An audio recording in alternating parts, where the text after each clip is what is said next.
ஆமா.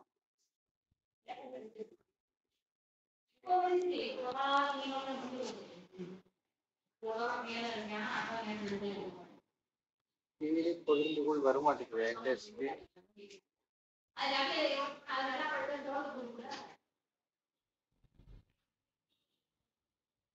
ஏதாவது ஒரு இடத்த தொட்டிங்களா பாருங்க, கீழே வரும். வந்துச்சு வந்துச்சு வந்துச்சு பாருங்க, வருதான்னு பாருங்க. வருதுங்க ஐயா, வந்துச்சு வந்துருச்சுங்க ஐயா. சரி சரி, அப்போ தொடங்கிடுவோம். இன்னைக்கு நான் கொஞ்சம் வேகமா எல்லாம் முடிக்கணும். பரவாயில்லைங்க, ரெக்கார்ட் பண்ணிடலாமா மோகன்ராஜ்? ஆமாங்க சார்.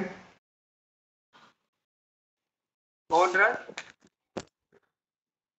சார் ரெக்கார்ட் போயிட்டு இருக்குங்க சார், நீங்க பேசுங்க சார். தொடங்கிடுங்க சார்.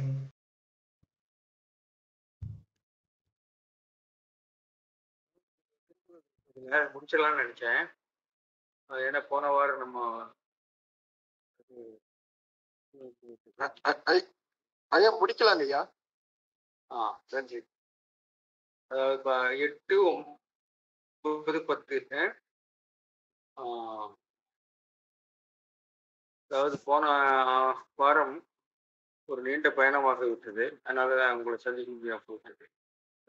அதாவது விராலிமலை, மூவர் கோயில், கால்வலுடைய இடையன்குடி, மார்த்தாண்டம், பார்த்திபபுரம், முன்சிறு, திருமலை, குளச்சல், முட்டம், மண்டைக்காடு, நாகர்கோவில், இப்படி ஒரு நீண்ட பயணம்.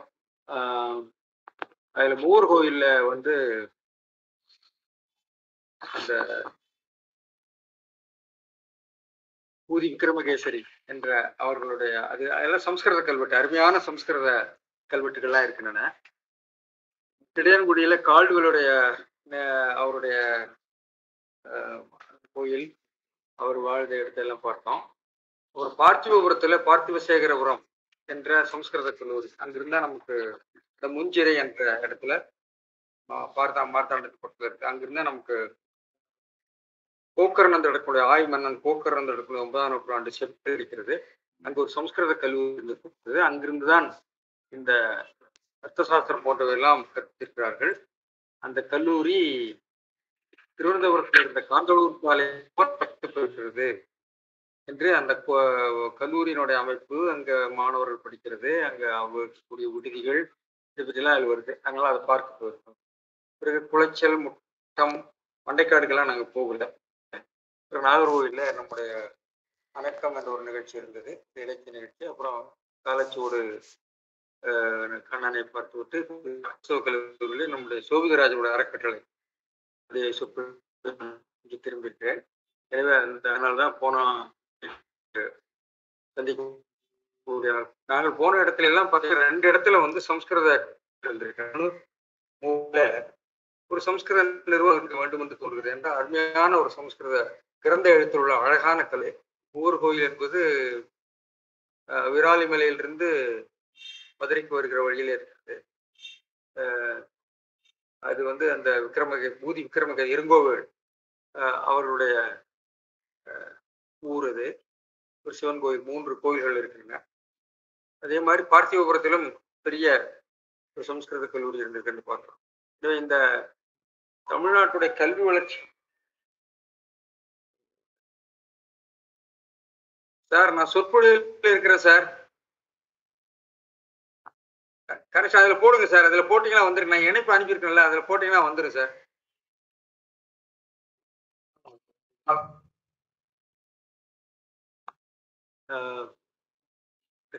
கல்வி வளர்ச்சியை பார்க்கிற போது இந்த நம்முடைய தமிழுக்கு வந்து எழுத்தை உருவாக்கியவர்கள், முதல் இலக்கணத்தை உருவாக்கியவர்கள், அப்புறம் யாப்பு நூல்களை எழுதியவர்கள், நிகண்டு நூல்கள் எழுதியவர்கள், அப்புறம் நீதி நூல்கள். இந்த நீதி நூல்கள் எப்படி உருவாயின என்பதை அப்பொழுதுதான் எனக்கு தோன்றியது. இந்த தமிழை வந்து மாணவர்களுக்கு கற்பிக்கிற போது, அதாவது கல்வி 2 நிலையில் நடந்திருக்கிறது. ஒன்று வந்து வழியான மேட்டுக்குடி, குறிப்பாக பிராமணர்களுக்கென்று அரசாங்கம் சமுதாயங்களும் சதுர்வேதங்களும் உருவாக்கியிருக்கிறார்கள். பள்ளிகள், சமண பள்ளிகள் பௌத்த பள்ளிகள் வந்து பொதுக்கல்வி அவர்கள் ஆதரித்திருப்பார் என்று தோன்றுகிறது. அங்குதான் பொதுமக்களுக்கு உரிய கல்வி நடந்திருக்கிறது. ஆனால் அது வீழ்ச்சி அடைந்த போது அரசாங்க சார்பிலே இருக்கக்கூடிய ஸ்டேட் ஸ்பான்சர்டு எஜுகேஷன் உங்களுக்கு சம்ஸ்கிருதத்துக்கு தொடர்ந்து நடந்திருக்கிறது சரபோஜி காலம் வரைக்கும். ஆனால் நாட்டு மக்களுக்குரிய கல்வியை அரசாங்கம் பேணி செய்யவில்லை. அதனால அண்ணாவியார்கள் அங்கங்கே இருந்து அந்தந்த ஊர்களில் பள்ளிக்கூடங்களை தொடங்கி எங்கள் ஊரில் கூட சின்ன பள்ளிக்கூடங்கள் அண்ணாவியார்கள் தான் நடத்தி கொண்டிருக்காங்க. அரசாங்கம் ஒன்றும் சப்போர்ட்டே பண்ணல. தமிழ் எப்படி வளர்ந்துருக்குன்னா சமணர்களும் பௌத்தர்களுடைய பள்ளிகளில் தான் இந்த முதல்ல இலக்கண நூல் எழுதியிருக்கான், எழுத்தை உருவாக்கியிருக்காங்க, இலக்கண நூல் எழுதியிருக்காங்க, யாப்பு எழுதியிருக்காங்க, இந்த கண்டுகள் எழுதியிருக்காங்க, நீதி நூல்கள், அப்புறம் காவியங்கள் எல்லாம் வருகிறது. எனவே இதெல்லாம் 12ஆம் நூற்றாண்டு வரைக்கும் உள்ள தமிழ் இலக்கிய வளர்ச்சியை பார்த்தீர்கள் என்றால் அறிவு சார்ந்த தமிழ் இலக்கிய வளர்ச்சிங்கிறது சமண பௌத்தர்கள் வழியாகத்தான் வருகிறது. பிறகு நம்ம வைதிக மதங்கள் என்பது தான் வருகிறது. குறிப்பாக நம்முடைய குமரகுருவர் போன்றவர்கள் நீதி நூல்கள் எல்லாம் எழுதுறாங்க. அது அண்ணாவியார் பரம்பரையினுடைய குறிப்பு தான். என்றால் இந்த அண்ணாவியார்கள்லாம் பெரும்பாலும் வந்து சைவ விழாளர்களாக இருக்கக்கூடியவர்கள்லாம் பெரும்பாலும் சமணர்களாக இருந்திருப்பார்கள் என்று தோன்றுகிறது. சமணம் வீழ்ந்த போது அவர்கள் சைவர்களாக மாறி அந்த கல்வியை நாட்டு மக்களுக்கு கொண்டு சென்றிருப்பார்கள் தோன்றுகிறது. இதெல்லாம் எனக்கு தோன்றிய சிந்தனைகள். அதை விட்டு விடுவோம். இதை விட்டுவிட்டு நாம் திருக்குறளுக்கு வருகிறோம். இந்த 158வது திருக்குறள்ல மிகுதியான் மிக்கவை செய்தாரை தாம் தம் தகுதியான் வென்று விடல். மிகுதியான் தாம் தன் தகுதியால் வென்று. ஒரு அருமையான திருக்குறள். இதுல இருக்கக்கூடியதெல்லாம் கருத்துக்களை சொல்ல பார்த்தீங்கன்னு சொன்னா வென்று விடல் ஆட்சியும் ஆண்டிருக்காருங்கிறத உள்ள பார்த்த போதுதான் எனக்கு தோன்றியது. மிகுதி என்று சொன்னால் ஒரு செருக்கு என்ற ஒரு பொருள் தொல்காப்பியத்திலே இருக்கிறது. அது ஒரு மிகை என்ற ஒரு மெய்ப்பாடாக கூட சொல்லப்படுகிறது. அந்த செருக்கினாலே மிக்கவை என்பதற்கு நல்லவை என்ற பொருள் உண்டு, தீயவை என்ற பொருள் உண்டு. தீயவை என்ற பொருள் இந்த பொருளுக்கு எப்போ வருகிறது? மிகுதியால் மிக்கவை செய்தார். அந்த கொழுப்புனால, நம்ம கொழுப்புன்னு சொல்றோம், அந்த கொழுப்பு தான். கொழுப்புனால தப்பு செய்ய வென்று விடல் என்பது இந்த பொருள்.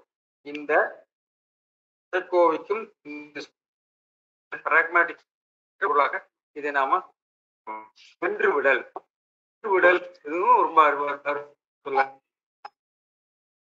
கிருஷ்ணா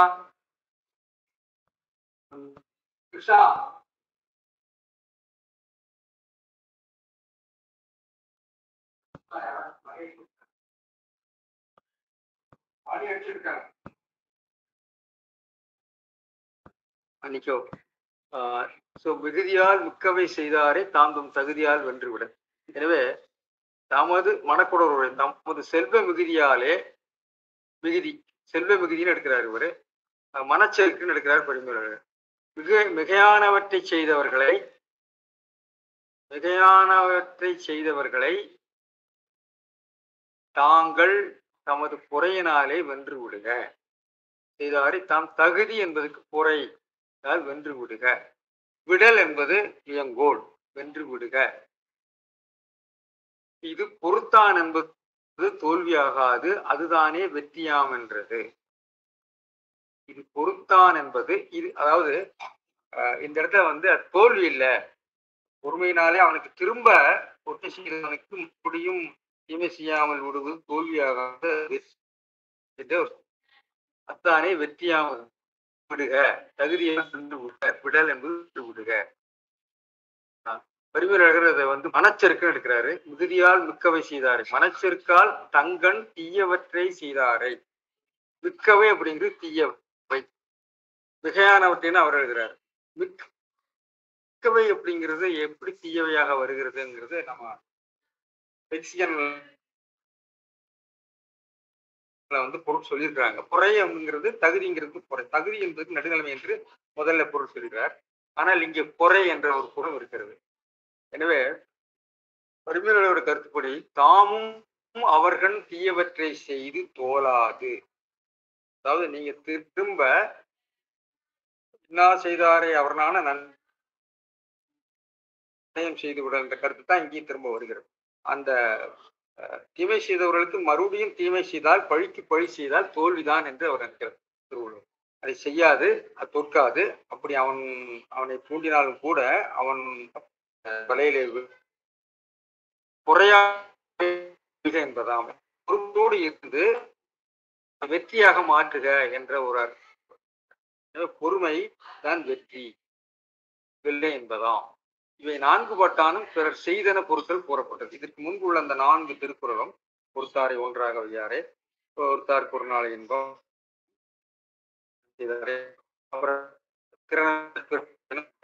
எல்லாத்திலும் 4 திருக்குறளையும் செய்கைக்கு, அதாவது தீய செய்கைக்கு தானும் தீய செய்கை செய்யாது பொறுத்து கொள்ளுதல் என்ற கருத்தை சொல்லியிருக்கிறார். இந்த 4 பாட்டானும் பிறர் செய்தன பொறுத்தல் கூறப்பட்டது. இதுக்கு செருக்கினால் திங்கானவற்றை செய்தவரை தாம் தம்முடைய பொறுமை பண்பினால் பொறுத்து வென்று விட வேண்டும். மூவா நல்லா சொல்லியிருக்க. இது உண்மையிலே சொல்லப்போனா செய்தார ஒருத்தல் அவர்னான நன்னயம் நன்னயம் வென்றுதல் நன்னயம் செய்து கொண்டு என்ற கருத்தை மறு சொல்லியிருக்கிறார்.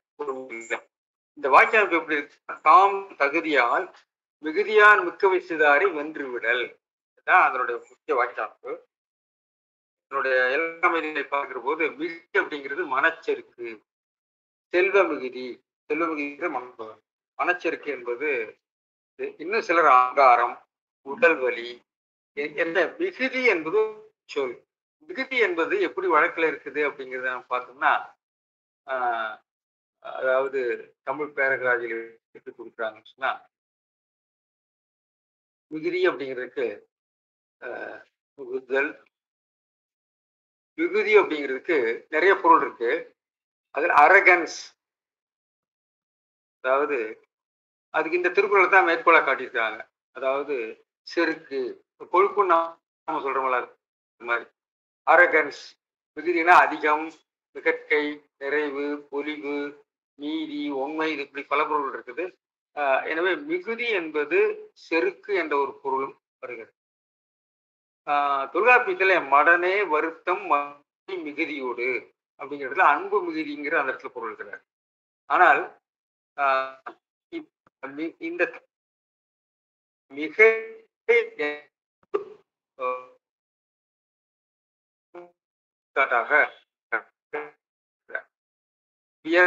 ஐயம் அடுக்கு என போது அந்த ஒரு வைப்பாடாக அந்த உள்ள மிகுதி, உள்ள என்பது ஆனால் அது மெய்ப்பை என்ற பொருள் இதில் குறிக்கும். தமிழ் பேரகராஜில மிகை என்பது ஒரு மெய்ப்பாடு என்ற பொருள் குறிக்கப்படுகிறது. அரகன்ஸ் இதைத்தான் எடுத்துக்காட்டா கொடுத்துருக்காங்க, அரகன்ஸ் கொடுத்துருக்காங்க. எனவே மெய்ப்பாடாக மிகை என்ற ஒரு மெய்ப்பாட்டுக்கு இந்த திருக்குறளை இளம்பொருள் மேற்கோள் காட்டியிருக்கார்.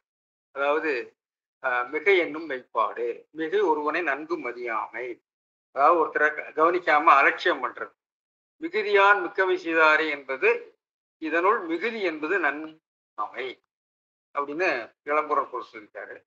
மிகை என்பது கல்லாமை, செல்வமும் இளமையும் முதலாக வரும் உள்ள மிகுதி. ஒரு கொழுப்பு, ஒரு மன ஒரு ஒரு எதிர்மறையான ஒரு உணர்வு, நான் எல்லாம் மேம்பட்டு நிற்கிறோம் என்கிற ஒரு செருக்கு என்ற பொருளிலே பேராசிரியர் சொல்லியிருக்கிறார். எனவே இந்த மிகுதி என்பது ரொம்ப பார்த்தீங்கன்னா ஒரு மாதிரி செவ்வில் பரவல் உள்ள சொல்லாட்சிகளை ஆண்டிருக்கிறார் என்பது தெரிகிறது. எனவே இந்த மிகுதியால் மிக்கவை அப்படிங்கிறதுக்கும் பார்த்தீங்கன்னா மிக்கவை, தகுதி, இதுக்கெல்லாமே பார்த்தீங்கன்னா தகுதி அப்படிங்கிறது கூட பார்த்தீங்கன்னா நடுநிலைமைன்னு ஒரு பொருள் இருக்கு, பொறுமைன்னு ஒரு பொருள் இருக்கு. தமிழ் லட்சியம் இதெல்லாம் கொடுத்துருக்காங்க, திருக்குறளை வைத்துக் கொண்டுதான் சொல்லியிருக்கிறார்கள். இந்த மிக்கவை அப்படிங்கிறதுக்கு மிக்கதுன்னு ஒரு நன்றி இருக்கு தமிழ் லட்சியத்துல. மிக்கதுன்னு சொன்னா குறியாய்ப்பது, சிறந்தது, மிக்கதுன்னா சிறந்ததுன்னு ஒரு பொருள் தான் அடிப்படை நம்ம எல்லாருக்கும் தெரியும். மலையாளத்துல கூட உண்டு மிக்கது, மிகவு அப்படின்னு, மேம்பட்டது. அதுல அதிக்கிரம செய்கை, that overstep the limits, excess, transgression, ஒரு கொழுப்பு கூடுதலாக பண்றது. மிகுதியால்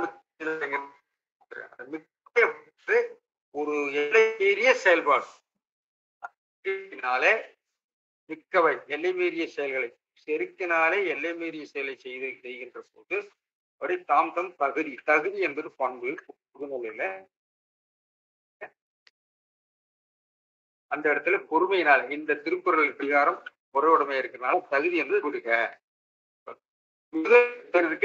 செருக்குறுதல் ஒரு இதே ரெண்டு பொருள் இந்த திருக்குறள் இருந்து, அதாவது மிகுதி திருக்குறள், அப்புறம் மிக்கவை அப்படிங்கிறது தீயவை. மிக்கவை அப்படிங்கிறது தீயவைங்கிறது ஒரு மிகுதியான செயல்பாடு, அதாவது எல்லை மீறி ஒரு செயல்பாடு. அது தீயதாக முடிகிற போது மிக தீயதாக அந்த பொருள் சொல்லப்பட்டிருக்கு. எனவே இந்த திருக்குறள் இருந்தா இந்த ரெண்டு பொருளுமே சொல்லியிருக்காரு என்று பார்க்கிறோம். அதே மாதிரி மிக்கார் என்பதற்கு நல்லவர்கள்னு பொருள் இருக்கு, ஈவில் டூயர்ஸ், தீமை செய்பவர் என்ற ஒரு பொருள் இருக்கிறது. எனவே சில சொற்கள் பொது பொருளிலிருந்து வளர்ச்சி அடைகிற போது அந்த ரெண்டு திசையிலும், ஒரு உடன்பாட்டு பொருளிலும் எதிர்மறை பொருளிலும் பொருள் பெறுகிறது என்பதை நாம பார்க்கிறோம். எனவே இந்த திருக்குறள்ல இந்த மிகுதி, மிக்கவை என்பவை மிகவும் முக்கியமான பொருள் நுட்பத்தோடு அமைந்து பார்க்கிறோம். தகுதி என்பதும் அப்படி பார்க்கிறோம். தகுதி என்பது இந்த இடத்துல புறவுடைமை, நடுநிலைமை என்ற பொருளையும் திருக்குறளிலேயே வந்திருக்கிறது. இந்த சொல்லாட்சிகள்லாம் பெரும்பாலும் சங்க இலக்கியத்திலும் இதை ஒட்டித்தான் இருக்கிறேன்னு பார்க்கிறோம். எனவே இந்த திருக்குறள் அந்த வென்று உடல் என்று சொல்லியிருக்கக்கூடிய நுட்பம் நாம கவனிக்க வேண்டிய ஒரு முக்கியமான ஒரு கருத்து. அதாவது கூரை அவருக்கு எதிராக பழித்து பழி செய்வது தோற்று போகலாம், அது நீ வென்று விடுவது, அதை மறந்து மன்னித்தல் தான் வெற்றி, அதுதான் வென்று விடல் என்ற ஒரு கருத்தாக சொல்லுகிறார். மிகுதி என்பது திருக்குறள் வேற இடங்களில் வருகிறது. மிகுதிக்கண் சென்று வேண்டாத செய்கிற பொருளை சொல்றாரு. எனவே மிகுதி என்பது வேறு பொருள்களும் நாம் வருகிறது என்று பார்க்கிறோம். மிக்கவை, மிகுதியால் மிக்கவைங்கிறத நாம் இப்ப பார்த்தோம். எனவே இந்த திருக்குறள் ஒரு சொல், அதாவது பொது சொல்லாக அமைகின்ற சொல் எப்படி ஒரு சிறப்பு பொருளை அடைகிறது என்பதை நாம் இங்கு பார்க்கிறோம். இது மேற்கோளாகவும் இந்த திருக்குறள் கட்டமை ஒழுக்க கண்ணுமை கண் என்றதுல புறவுடைமைக்கு இது எடுத்துக்காட்டாக சொல்லப்பட்டிருக்கிறது. இளம்பொருளுடைய இதுல இளம்பொருள் நிறைய திருக்குறள் இருந்து இந்த மெய்ப்பாடு கருத்துக்களுக்கெல்லாம் நச்சாருக்கே இதை காட்டியிருக்கிறார்.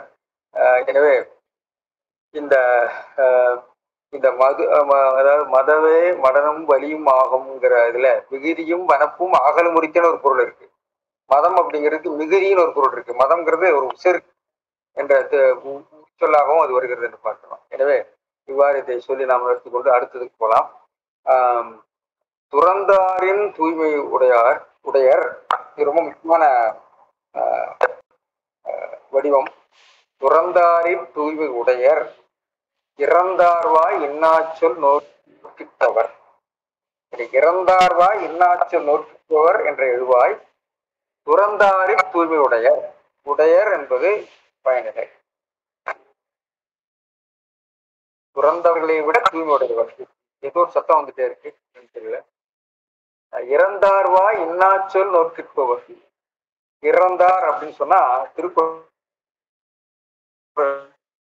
அது இல்லாமல் கடந்தவர்கள் என்ற ஒரு பொருளிலே ஏதோ ஒரு இடையில ஒரு ஒலி வந்துட்டே இருக்கு, எனக்கு தெரியல, பார்ப்போம்.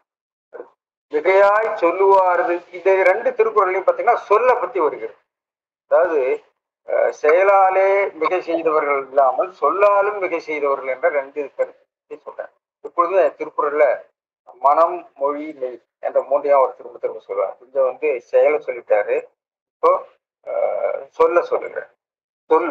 சொல்லாலே உங்களை புண்படுத்தினால் அது புரிந்து கொள்ள வேண்டும் என்று சொல்கிறேன். அதற்கு கடுமையான இந்த ரெண்டு திருக்குறளில் இருக்கக்கூடிய கருத்தும் திரும்ப கூறியது பொருள் போல இருக்கும். ஆனால் இந்த 59 சொல்லப்பட்டிருக்கிற கருத்துக்குரிய எடுத்துக்காட்டாக இரண்டாவது விளக்கமாக இரண்டாவது திருக்குறள் அமைகிறது என்று பார்க்கிறோம்.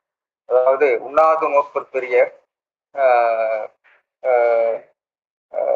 உண்ணாது நோற்பர் பெரியர். அடுத்த திருக்குறள்ல அது வந்து எடுத்துக்காட்டாக வருகிறது. அதாவது உண்ணாது நோற்பர் பெரியர்,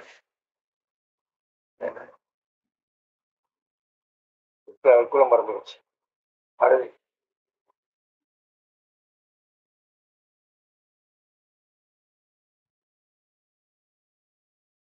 உண்ணாது நோற்பர் பெரியர் பிறர் சொல்லும் இன்னாச்சொல் நோற்பாரிப்பின், பிறர் சொல்லும் இன்னாச்சொல் நோற்பாரிப்பின். எனவே அந்த புறந்தாரி தூய்மையுடையர் என்ற அந்த கருத்து எப்படி எப்படி அவர்கள் உயர்ந்தவர்களாக ஆகிறார்கள் என்பதை அவர் விளக்குகிறார். எனவே முதல் திருக்குறள் சொன்னது ஒரு விளக்கமாக இரண்டாவது திருக்குறள் இருக்கிறது.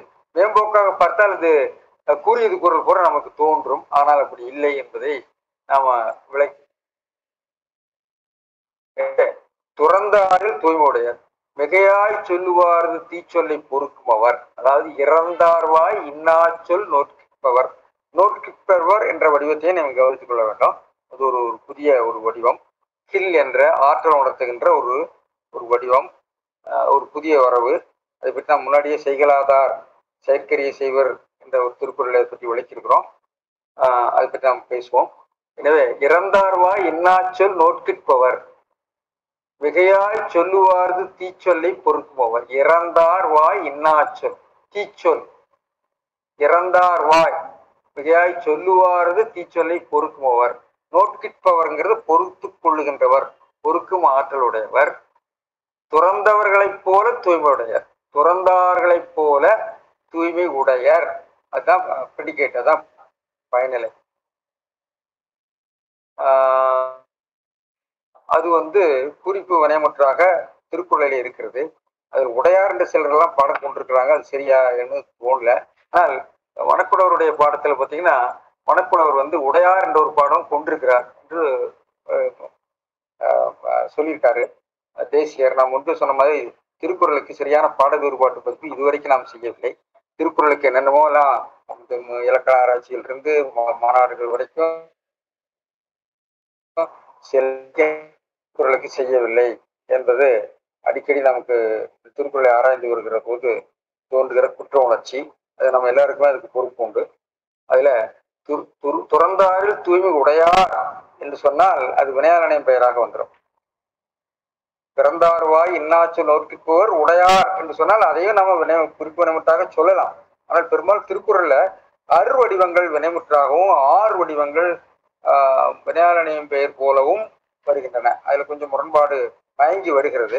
அதை நம்ம கொஞ்சம் பார்க்க வேண்டும். அந்த வடிவம் வடிவம் திருக்குறளில் ஆட்சி இப்படிதான் முன்பே பேசியிருக்கேன். இவருடைய கருத்துப்படி துறந்தாரு தூய்மை உடையார், இறந்தார்வாய் இன்னாச்சொல் நோட்கிற்பவர். அப்ப இரண்டுமே பெயர் பெயராக பெயர் பயனிலையாக வந்துவிடும். மிகையாய் சொல்லுவாரது தீச்சொல்லை பொறுக்கும் அவர் நோட்கிற்பவர், அது வினையாளனை பெயர். துறந்தவர்களைப் போல தூய்மை உடையார் ஆவர் என்று நாம் எடுத்துக்கொள்ள வேண்டும். இது பற்றற துறந்தவரோடு ஒப்பர் என்றது. அதாவது இந்த பிறருடைய தீய சொல்லை பொறுத்து கொள்ளுகின்றவர் துறவிகளை போன்றவர்கள் என்ற ஒரு கருத்தை சொல்லியிருக்கிறார். அது எப்படிப்பட்டது, எப்படிப்பட்ட அதனுடைய பண்பு வளர்க்கிறது அடுத்த திருக்குறள். ஆனா பரிமேலழகர் என்ன சொல்றாரு பாருங்க, துறந்தாரின் தூய்மையுடைய இல்வாழ்க்கை கண் நின்றேயும் துறந்தார் போல தூய்மை உடையார். அப்போ தீச்சொல்லி பொறுக்கிறவர்கள் என்று சொல்லி பொது நிலையில பொருள் எழுதி விட்டு போய்விட்டார். ஆனால் பரிமேலழகர் பொருள் எழுதும் பொழுது எப்பொழுதுமே அந்த அந்த திருக்குறளை அவர் ஒரு குறை வாக்கியமாகவே பல இடங்களில் நினைக்கிறார். ஒரு மாதிரி ஒரு எலிப்டிக்கல் சென்டென்ஸு அல்லது ஒரு வகையான முற்றுப்பெறாத வாக்கியம், ஒரு தெரித்து விழுகின்ற ஒரு கருத்து. அப்ப அதுக்கு முன்பும் பின்பும் உள்ள விஷயங்களை அவர் சேர்த்துக் கொள்வார். அது நம்ம மொழியில் அப்படித்தான், மொழி ஆட்சி அப்படித்தான் இருக்கிறது. சில வேளைகள் நாம பேசுகிற போது நான் சொல்லணும்னா எடுத்துக்காட்டு சொல்ற போது அதாவது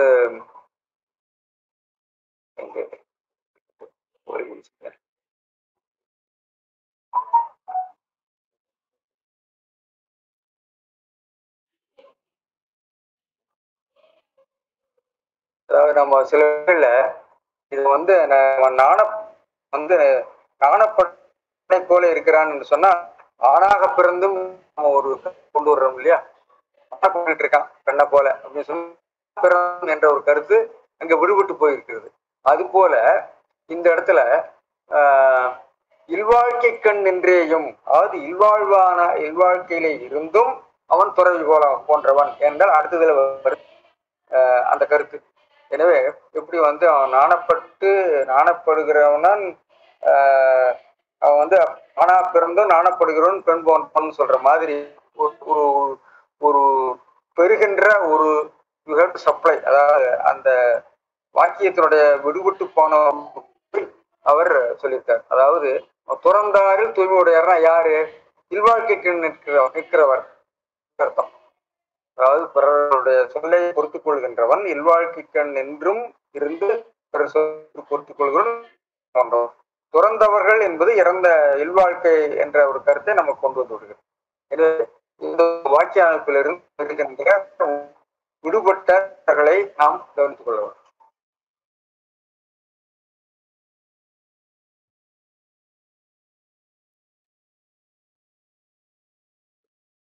சார் நான் வகுப்பு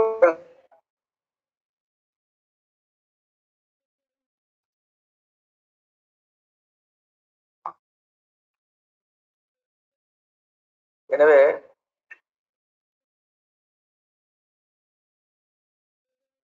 ஒரு கருத்துறோம் சார். துறந்தாரும் தூய்மையுடையா இல்வாழ்க்கைக்கண் நின்றையும் துறந்தார் போல தூய்மையுடையார். அந்த பாடம் உடையார்னு பிரபீரர்கள் இருக்கு, அந்த பாடத்தை நம்ம பார்க்கணும். உடையர் வரணுமா என்று எனக்கு தெரியல. தூய்மை உடையர்னு தான் இருக்கு இப்போ இதுல மூலத்துல. அதாவது இறந்தாரா என்ன சொல்லிப்போர் துறந்தாரு உடையர்னு தான் வரணும்.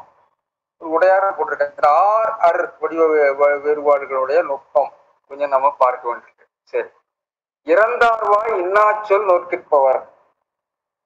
இறந்தார்வாய் வாயிலிருந்து வர சொல். அந்த வாய் என்பது வேண்டா கூறினார். அது வந்து நம்ம அதை பார்க்க போறோம். வாய் என்ற சொல் என்ன தாற்பயம், இன்டென்ஷனல் கொடுக்குது.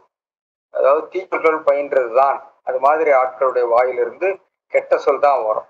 நம்ம முன்னாடி ஒண்ணு பார்த்தா நல்ல சொல் பயின்றது அப்படிங்கிறதுக்கு நம்ம சொன்னோம். நெறியை கிடந்தார்வாய் இன்னா சொல்லை பொறுப்பவர். சரி, அது நான் விளக்குறதுக்கு முன்னாடி இந்த தூய்மைனா என்ன? விசுத்தர், தூய்மையானவர் அப்படின்னா மனமாசு இல்லாதவர்னு அர்த்தம்.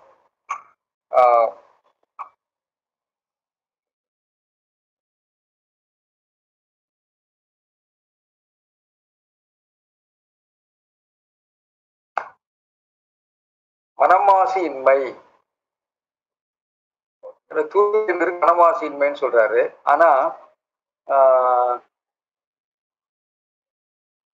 அவர் வேற சிலர் வேற மாதிரி சொல்லியிருக்காங்க. என்ன சொல்லியிருக்காங்க? அழுக்கு, அதுக்கு நிறைய விளக்கங்கள்லாம் இருக்கு. அதாவது நம்முடைய தண்டபாணி தேசியர் உரையில அதை சொல்லியிருக்காரு. மனம் மாசியின்மைங்கிறதுக்கு பல்வேறு பரியாயங்களை உள்ள சொற்களாக உரையாசிரியர்கள் சொல்லியிருக்காங்க. சரி, நாம போவோம். அது இருக்கட்டும். அதுல வாய் என வேண்டாது கூறினா, வாய் சொல் சொன்னாலே போதும்.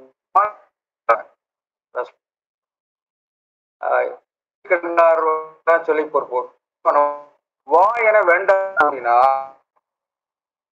தீய சொற்கள் பயின்றது என தாம் வேண்டியதன் இழிவு முடித்தற்கு. இதை பத்தி நான் முன்பே பேசியிருக்கிறோம். இது தாற்பயம். சொற்கள் தாற்பயத்தினாலே ஒரு பொருளை உணர்த்தும் என்று நாம் பேசியிருக்கிறோம். அதை நான் வந்து விதப்பு கிளவி, வேண்டா கூறல் என்று இருக்கிறது. அது ஒழுக்கமுடையாருக்கு ஒல்லாவே தீய வழுக்கியும் என்ற 139 திருக்குறளை வாயால் சொல்லுதல் என்று சொல்லுகிற போது நல்ல சொற்கள் பயின்றது என தாம் வேண்டியதன் சிறப்பு முடித்திற்கு இதனை வடநூலா தாற்பயம் என்று சொல்லியிருக்கார். வாய் என்பது தீய சொற்கள் பயின்றதுங்க. எனவே தொழிலை நாம் ஆள்கிற போது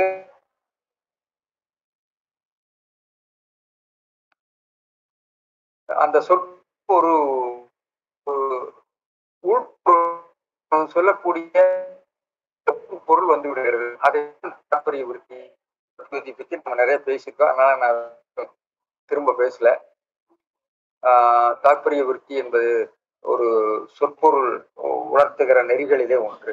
எப்படி செம்பொருள், குறிப்பு பொருள், இலக்கண பொருள் போல தாற்பரிய பொருள், அதாவது ஸ்பீக்கருடைய இன்டென்ஷன், பேசுபவனுடைய மனங்கிறது அந்த சொல்லினாலே நம் வருகிறது என்று பார்க்கிறோம். குறிப்பிட வகை என்று அதை பற்றிய கருத்துப்பாடுகளை பற்றி எல்லாம் நாம் பேசணும். கற்கரித்து சமைச்சிருக்கேன்னு சொல்ற, மோசமா சமைத்திருக்கான்னு சொல்லக்கூடியது குறிப்புன்னு சொல்லுவோம். அது மாதிரி ஒரு ஒரு நெறிதான் இந்த தாற்பயம் என்பது. தாற்பயம் என்பது நாலாவது பிரிவாக சில சொற்பொருளாளர்கள் சொல்வார்கள். அதைத்தான் இங்கே சொல்லியிருக்கிறார். எனவே வாயென வேண்டாது கூறினார், தீய சொற்கள் பயின்றது என தாம் வேண்டியதன் இழிவு முடித்தற்கு.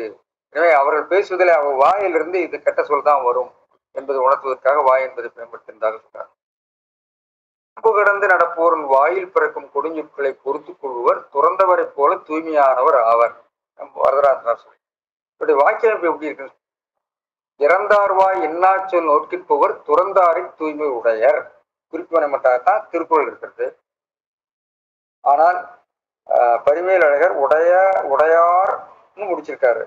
உடையார் ஆவர்னு வரணும். ஆனால் அதனுடைய பாட வேறுபாடுகளை, அதனுடைய பாடம் எப்படி இருக்குதுன்னு பார்க்கணும். குறிப்பு மேலாணையம் பெயராக இருக்கிறது. எனக்கு அதில் ஐயம் இருக்கிறது.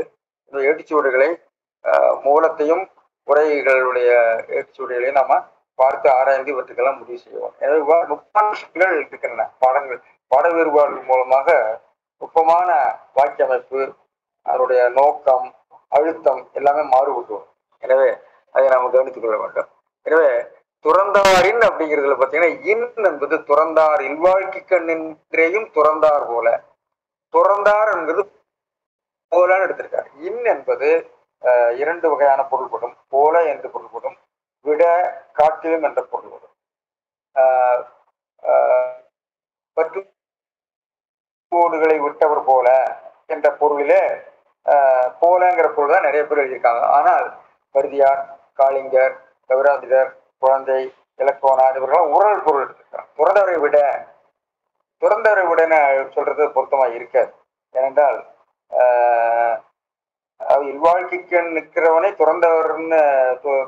துறந்தவரை விட சிறந்தவன்னு சொல்ல முடியாது. அவரை போல என்று ஒரு கருத்தை சொல்வதுதான் பொருத்தமாக இருக்கும்னு எனக்கு தோன்கிறது. அதனாலதான் பரிமேல் எடுத்திருக்காரு. தூய்மை அப்படிங்கிறது தூய்மை, மனமாசின்மை, தூய்மை தான் பொருள் எழுதியிருக்காரு. உள்ள அதுக்கு தூய்மைன்னு எழுதிவிட்டு மனமாசின்மை என்பதை, மனத்துக்கண் மாசிலநாதல் என்ற அந்த கருத்தை இரண்டாவது துணை பொருளாக அவர் உள்ளே குறிப்பிட்டிருக்கார். இறந்தார் என்பதற்கு நெறியை கிடந்தார், மிகை உள்ளவர்கள், தருக்குடையார். இறந்தார்னா தருக்குடையவர்கள் அர்த்தம். அப்படிங்கிற மாதிரி. வாய் அப்படிங்கிறது, வாய் என்பது அந்த கெட்ட சொற்களை உடைய வாய், நாடுகிற வாய் அப்படிங்கிற மாதிரி. இன்னா சொல், இன்னா சொல்ல தீய சொல், துன்பத்தை தரக்கூடிய சொல். நோட்கிற்பவர் பொறுப்பவர்னு பொருள் எழுதியிருக்கிறார். பொறுப்பவர் என்று எதிர்கால வடிவத்தில் எடுத்திருக்கிறார். நோட்கிற்பவர் கில் அப்படிங்கிறது ஒரு வடிவம். இதை பற்றி நான் பேசியிருக்கோம். இது நான் அந்த சொற்பொழிவிலேயே நான் அந்த கட்டுரைகள் எல்லாம் குறிப்பிட்டிருக்கேன். நான் எனக்கு மறந்து போச்சு. நான் உடனே மோகன்ராஜுக்கு ஒரு மின்னஞ்சல் அனுப்பினேன். அவர் உடனே அதனுடைய ரெஃபரன்ஸ் எல்லாம் போட்டிருக்காரு. நான் அதை சொல்றேன். நான் மறுபடியும் எடுத்து பார்த்தா நானே அதை எழுதியிருக்கேன், எனக்கு மறந்து விட்டது. எனவே புதுமையினுடைய தள்ளாட்டம் தெரிகிறது. சரி, இருக்கட்டும். எனவே ஆணாக இருந்தும் நாணப்படுவோன் பெண் போன்ற இயல்பு, நாணப்படுவோன் பெண் போன்ற இயல்புடையவன்னா ஆணாக இருந்தும்னு நம்ம கொள்வது போல, மனிதனாக பிறந்தும் கொலை செய்கிறவன் விலங்கு போன்றவன். மனிதனாக பிறந்தும் அப்படிங்கிறத கொண்டு வர்ற மாதிரி துறந்தாருங்கிறது இல்லறத்தில் இருந்தாலும் அவன் துறந்தவர்களை போல தூய்மை உடையவன் என்ற ஒரு கருத்தை தான் அவர் சொல்லியிருக்கார். எனவே பொறுமையோடு இருக்கக்கூடியவன் துறவியை போன்றவன், இல்லறத்தானாக இருந்தாலும் அவன் துறந்தவனை போன்றவன் என்ற ஒரு கருத்தை அவர் சொல்லியிருக்கிறார். இதுல இல் என்ற ஒரு வடிவத்தை எடுத்திருக்கிறார் ரீடிங். அதனுடைய பாடத்தை வந்து இல் துறந்தாரில் என்ற ஒரு பாடத்தை எடுத்து ராமலிங்கனார் சொல்லியிருக்கிறாரு. என்றுதான் நாம் படிக்க வேண்டும். ஆனால் இல் என்று நாம் படித்தால் அதுக்கு வேற பொருள் வந்துவிடும். அதை வந்து ஐயா எடப்பாடி தேசியரையா நல்லா சொல்லியிருக்காரு. திருக்குறள் காலத்துல இலக்கணம் தொல்காப்பியம் முதலானும் இன்னுருபே அன்றி இல்லுருவு இடப்பொருட்டாய் எழாவதன் கண் அன்றி அக்காலத்து வாராமையானும் இது நன்னூல் வழக்காதலானும் ஆண்டு காட்டப்பெறும் எடுத்துக்காட்டுகள் துறந்தாரி தூய்மை காக்கிய கருதி என்பன நகர ஈராகவே பிரியத்தக்கதாகலானும் ஏழாமை அறிக. எனவே துறந்தவர்களில் ஒன்று எடுக்கிறாரு. அது மாதிரி அந்த மாதிரி ஒரு பாடத்தை கொண்டால், இந்த வேற்றுமை வடிவத்துக்கு அப்படி ஒரு பாடத்தை கொண்டால், அப்படி பொருள் கொண்டால் அது காலத்துக்கு உரிய முரணாக இருக்கும், கால பொருத்தமற்றது இருக்கும் என்று தனவானதி சிறியா சொல்லியிருக்கிறாரு. உரல் பொருளே அப்படின்னு நினைக்கிற ஒரு விளக்கம் சொல்றாரு. எனவே என்ற பாடம் தான் சரி என நினைக்கிறாரு. அது உரல் கூடிலே பொருந்தும் என்பதற்கு பரிதியார் என்ன சொல்றாருன்னா, அந்த இல்லறத்துல இருக்கக்கூடியவன் எல்லாத்தையும் கஷ்டப்பட்டுக்கிட்டு இதையும் கஷ்டப்படுறான், அதனால அவன் சிறந்தவன். துறவி என்பவன் தன் மனதை முதலே அடக்கியிருக்கிறான், எனவே அவன் அடக்குவது பெரிய காரியம் இல்லை. ஆனா அது இல்லறத்துல இருக்கிறவன் தன்னுடைய இது சொல்றது அகங்காரம் அமகாரம் அகப்பற்று புறப்பட்டுகளோடு இருக்கக்கூடிய ஒரு இல்லறத்தான் இந்த எதிர்வினை செய்யாமல் இருப்பது மிகப்பெரிய ஒரு சாதனை என்று பரிதியார் ஒரு விளக்கம் சொல்லியிருக்காரு. அது வந்து அவர் இந்த வாய் என்பது ஒரு வகையான இந்த நான் முன்பு சொன்ன தாற்பயத்தில் விளக்கக்கூடியது. அது நான் விளக்கத்துக்கு போகவில்லை, முன்பு விளக்கி இருக்கிறேன். எனவே இந்த வாய் என்ற சொல் என்ற சொல் இதெல்லாம் வந்து நம்ம பார்க்கிறோம். இனி அடுத்து கில் வடிவத்துக்கு வருகிறோம். கில் என்பது கிட்பார் என்பதற்கு ராமானுஜ கவிராயர் ஒரு விளக்கம் சொல்லியிருக்காரு. அவர் விளக்கம் வந்து ஒரு என்ன சொல்றது, இலக்கண அமைதியை விளக்குகிற மாதிரி எனக்கு தோன்றவில்லை. அதை ஐயாவும் சொல்லியிருக்காங்க. நோட்கிற்பவர் என்பதில் நோன் பகுதி கில் சாரியை இடைச்சொல் பகர ஒட்டு எதிர்கால இடைநிலை அருவிகுதி அகரம் சாரியை பகர ஒட்டு உடம்படுமை இது எதிர்கால வினையாளனையும் பெயர் இப்பகுதியினாலே முக்கால முற்று வினைகளும் வருமாறு நோட்டான் நோட்கின்றான் நோட்டான். கில் அப்படிங்கிறது ஆற்றல் உணர்த்தும், நோட்கக்கூடிய ஆற்றலுடையவன் அர்த்தம். நோட்பார் என்பதற்குள்ளே என்ற எதிர்கால வடிவத்திலேயே ஒரு ஆற்றல் உணர்த்துகிற பொருள் உண்டு. அதை வெளிப்படுத்துகின்ற முறையிலே கில் என்ற ஒரு வினை வடிவம் உருவாகிறது. இதை பற்றி முதல்ல வந்து ராமானுஜ கவிராயர் சொல்லிட்டு நான் போறேன். ராமானுஜ கவிராயர் நோக்கிப்பார் என்பதற்கு பகுவது உறுப்புகள் கூறும்படி கீழ் சாரிய இடைநிலை என்பார். பொருத்தல் நோற்றல் போல செயற்கரிய செயல் செய்ய வல்லவர் என்ற ஆற்றல் பொருளை தரு சொல்லாகவே இடைச்சொல்லாக போடலே பொருந்துவதாம் இடைச்சொல்ல நினைக்கிறாரு. ஆனால் நம்முடைய கோதண்டராமன் அவர்கள் கில் வந்து ஒரு ஆற்றல் உணர்த்துகின்ற வினைச்சொல் என்று அவர் நினைக்கிறாரு. இப்பொருள் வருவதை கிட்பன் கில்லேன் என்பதனாலும் அப்படின்னா அது வினைச்சொல்லாகி விடுகிறது. வெம்ப வருகிற்பதன்று கூற்றம் என்பதனாலும் தெளிவாகவும் சொல்லியிருக்காரு. இந்த வடிவத்தை வந்து திருக்குறளை நிறைய இடங்கள்ல வருது. திருக்குறள் எங்கெல்லாம் வருதுன்னு சொன்னா திருக்குறள்ல வரக்கூடிய சில வடிவங்களை மட்டும் நான் குறிப்பிடுறேன், அப்புறம் மற்ற வடிவங்களை நான் சொல்லிடுறேன். திருக்குறள்ல சாகிற்பின் பிறந்தார் கண்ணீர் மல்க சாகிற்பின் செய்கிற்பின் அறிகிற்பின் செய்கலாதார் பிரிகலாதார் நோன்கிற்பார் செய்கிற்பார் பொறுக்கிற்பார் காண்கிற்பின் என்று திருக்குறளை வருகிறது. தொகையிலே இருக்கிறது, இடங்கள்ல வருகிறது இந்த வடிவம். பிறகு நம்முடைய மணிமேகலை போன்ற வடிவங்களிலே வருகிறது. இதை பற்றிய கோதண்டராமன் வந்து கில் என்ற பிறல் வினை என்று தமிழ் செய்த வினை என்ற நூலில் இருக்கிறது. நம்முடைய மோகன்ராஜுக்கு நன்றி, அதை சுட்டி காட்டினார். நான் முதலே நானே குறித்து வச்சிருக்கிறேன், ஆனா எனக்கு மறந்து போச்சு. அவர் என்ன சொல்றாருன்னா செய்கலாதார் ரெண்டு வரும். இது ஆற்றல் வினை செய்கல்லேன் என்பது போல ஆற்றல் வினை போல தோன்றும். ஆனால் வரலாற்று நிலையில் செய்கு அல்லன் என்று அமைப்பினது. ஆனால் வழக்கு நிலையில் செய்கில்லான் என்ற ஆற்றல் வினையின் பொருளை உணர்த்துவதாக கொண்டால் கல் என்பது ஆற்றல் பொருளையை குறிப்புவனடியாக கொள்ளப்படும். செய்கலான் என்பதில் எதிர்மறை விகுதி புணர்ந்து கெட்டதாக கருதப்படும் சொல்லியிருக்காரு. இதே அவர் வந்து syntax of ability verb the riddle that was Tamil என்கிற புத்தகம் இதுல இருக்கு. Syntax of negation dynamics of Tamil syntax Tamil finite system செம்மொழி நிறுவனத்தினுடைய நூலில் இருக்கிறது. எனவே இதை நம்முடைய நண்பர் மோகன்ராஜ் சுட்டிக்காட்டுகிறான்னு சொல்கிறேன். கில் சில அருகிய வினை வடிவங்கள்னு ஆராய்ச்சி தொகுதியிலே சொல்லியிருக்காரு. ஆனால் இதெல்லாம் அவர் முழுமையாக ஆராய்ச்சி செய்யவில்லை ராகவேந்தர். ஆனால் இந்த வடிவத்தை அவர் வினைத்திரிவு விளக்கத்துல ஒரு வினைப்பகுதியாக கொண்டிருக்கிறார் என்று பார்க்கிறோம். எனவே ஏவவும் செய்கலான், அரிகல்லாதவர், செருகல்லாய், நிறைய வருது. நெற்றநில அரிகளேன், அரிகிலர் கலித்தொகையில வருகிறது. திருக்குறள்ல நிறைய வருது நான் சொல்லிட்டேன். கலித்தொகையில வருதுன்னு சொல்லிட்டேன். கருகிற்கும் அருமழை தருள் வேண்டின் கருகிற்கும் பெருமைகளை தரும் ஆற்றலுடையவள் என்ற பொருளை வருகிறது கலித்தொகையில. கலித்தொகையில வருது, எல்லாத்தையும் நான் சொல்லலை, நிறைய இடங்கள் வருகிறது. அருகிப்பினோ அகரானூற்றுல கூட இருக்கிறது. அருகிலர் குறுந்தொகையில் இருக்கிறது. எனவே இந்த வடிவம் சங்க கால வடிவமாகவும் இருக்கிறது. காலத்துல புதிதாக தோன்றிய ஒரு வினை வடிவமாக பார்க்கிறோம். அருகில்லேன் மணிமேகலையில் இருக்கிறது. யான் செய்குற்றம் யான் அருகில்லேன் சிவசிந்தாமணியில் இருக்கிறது. எள்ளி இது காலை இது என்பது அருகல்லான் என்று வருகிறது. கொடுக்கிலாதானை பாரியே எனும் கொடுப்பார்களே சுந்தரர்கள். எனவே கில் ஈற்று ஆற்றல் வினை வடிவம் என்பதை நாம் பார்க்கிறோம். இதோட முடித்து விட்டு அடுத்ததுக்கு இறுதியாக முடித்திருப்பதற்கு போகலாம். உண்ணாது நோற்பார் பெரியர், பிறர் சொல்லும் இன்னாச்சொல் நோற்பாரின் பின். இது ஒரு அருமையான ஒரு ஃபார்முலா சொல்லுவாரு. உண்ணாது நோற்பார் பெரியர், உண்ணாது நோற்பார் பெரியர், பெரியர்ங்கிறது வினைமுற்று.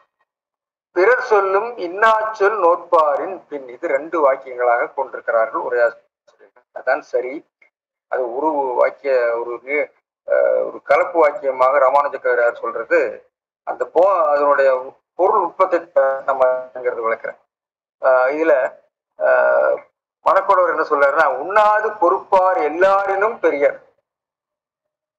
அதாவது உண்ணாது பொறுப்பார், உண்ணாது நோற்பார்ங்கிறது, நோற்றல்ங்கிறது 2 இடத்துல வருகிறது இந்த திருக்குறள்ல. நோற்றல் என்பதற்கு முதல் இதுல தவம் செய்வார் என்ற பொருள் படுகின்ற பொருளிலே ஆண்டிருக்கிறார். உண்ணாது தவம் செய்வார்கள், அவர்கள் சமணர்கள் தான். அவர்கள் தான் உண்ணா நோன்பிகள். 57 அனசனம் நோற்ற சந்திரநந்தி ஆசிரியர் நிசீதிகை என்ற திருநாதர் விட்டு நினைவு பெறலாம்.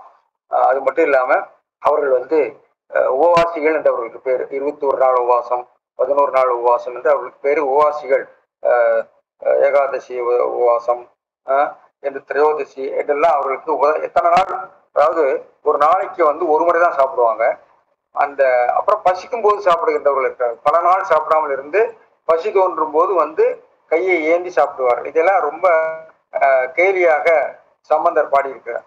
மிகவும் அவர்களை அறிவுறுக்கத்தக்க விதமாக படைத்து காட்டியிருக்கிறார். அவர்கள் பசி தோன்றும் போது கையேந்துவார்கள், கிடைக்கிறத சாப்பிட்டு கொண்டு போவார்கள். சமண துறவிகளை பற்றி அவர் மிக கடுமையான சொற்களாலே அவர் பார்க்கிறோம். எனவே அதைத்தான் நினைக்கிறார். அவர் உண்ணாது நோற்பார் பெரியர், அவங்க பெரிய ஆட்கள். உண்ணாது என்பது பார்த்தீங்கன்னா எதிர்மறை வினையச்சம்.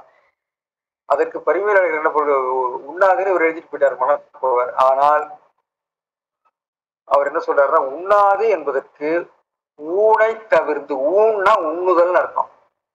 உண்ணுதல் என்ற பொருள் வரும். அதே செயற்படும் பொருளை குறிக்கிற போது உணவை குறிக்கும். அது மலையாளத்துல இருக்குது. ஊன்னு தயாரு அப்படின்னு எழுதியிருப்பாங்க. ஊன்னா உணவுன்னு அர்த்தம். ஊன்னா உணவு என்ற அர்த்தம். ஊன்னா உண்ணுதல் அர்த்தம்.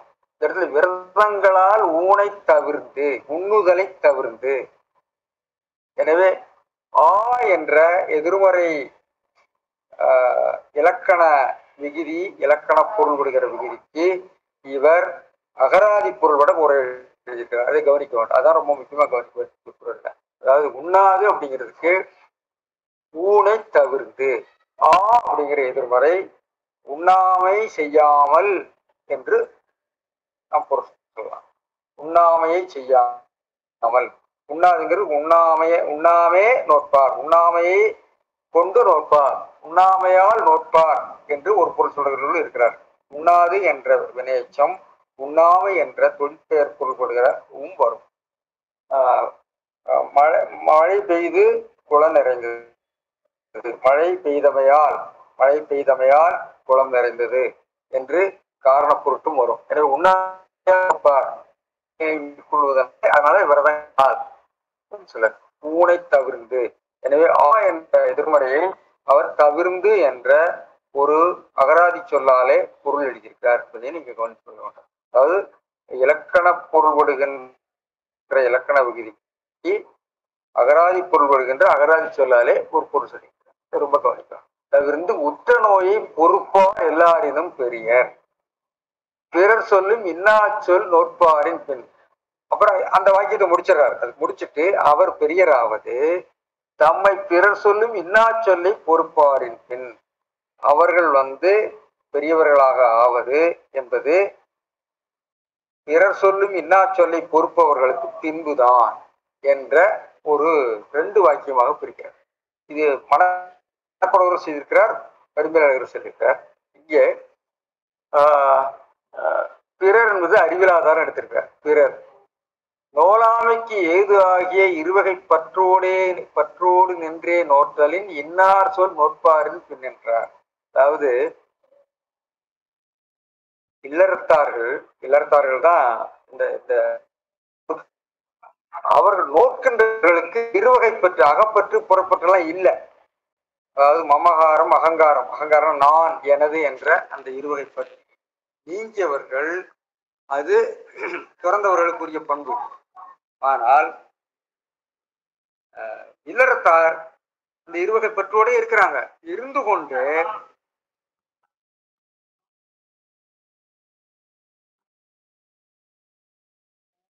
எனவே இல்லறத்தார்கள் இருவகை பற்றோடே இருந்து நோக்குவதனாலே, அந்த சொற்களை பொறுத்துக் கொள்வதனாலே அவர்கள் சிறந்தவர்கள்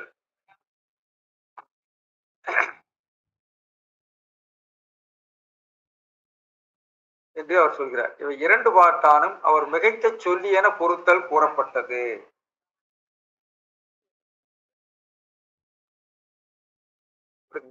தெரியல.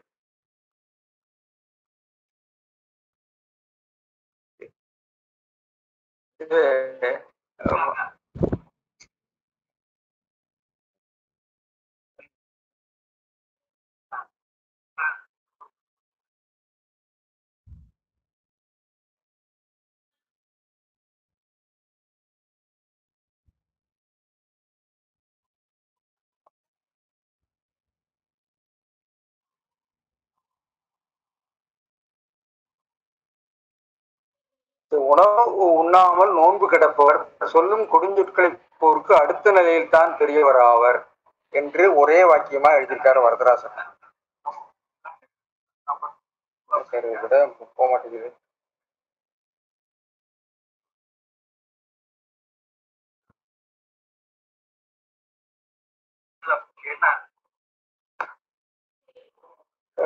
எனவே ஒரே வாக்கியமாக எழுதக்கூடாது. இது 2 வாக்கியம். அது வரதராசனார் அப்படி எழுதியது.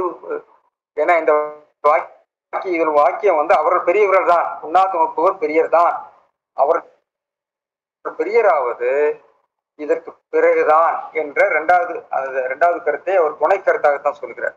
ஏனென்றால் எல்லாரும் அப்படித்தான் எழுதியிருக்காங்க. இந்த உரையாசிரியர்கள்லாம் அப்படிப்பட்டு வச்சிருக்காங்க. அது சரியில்லை.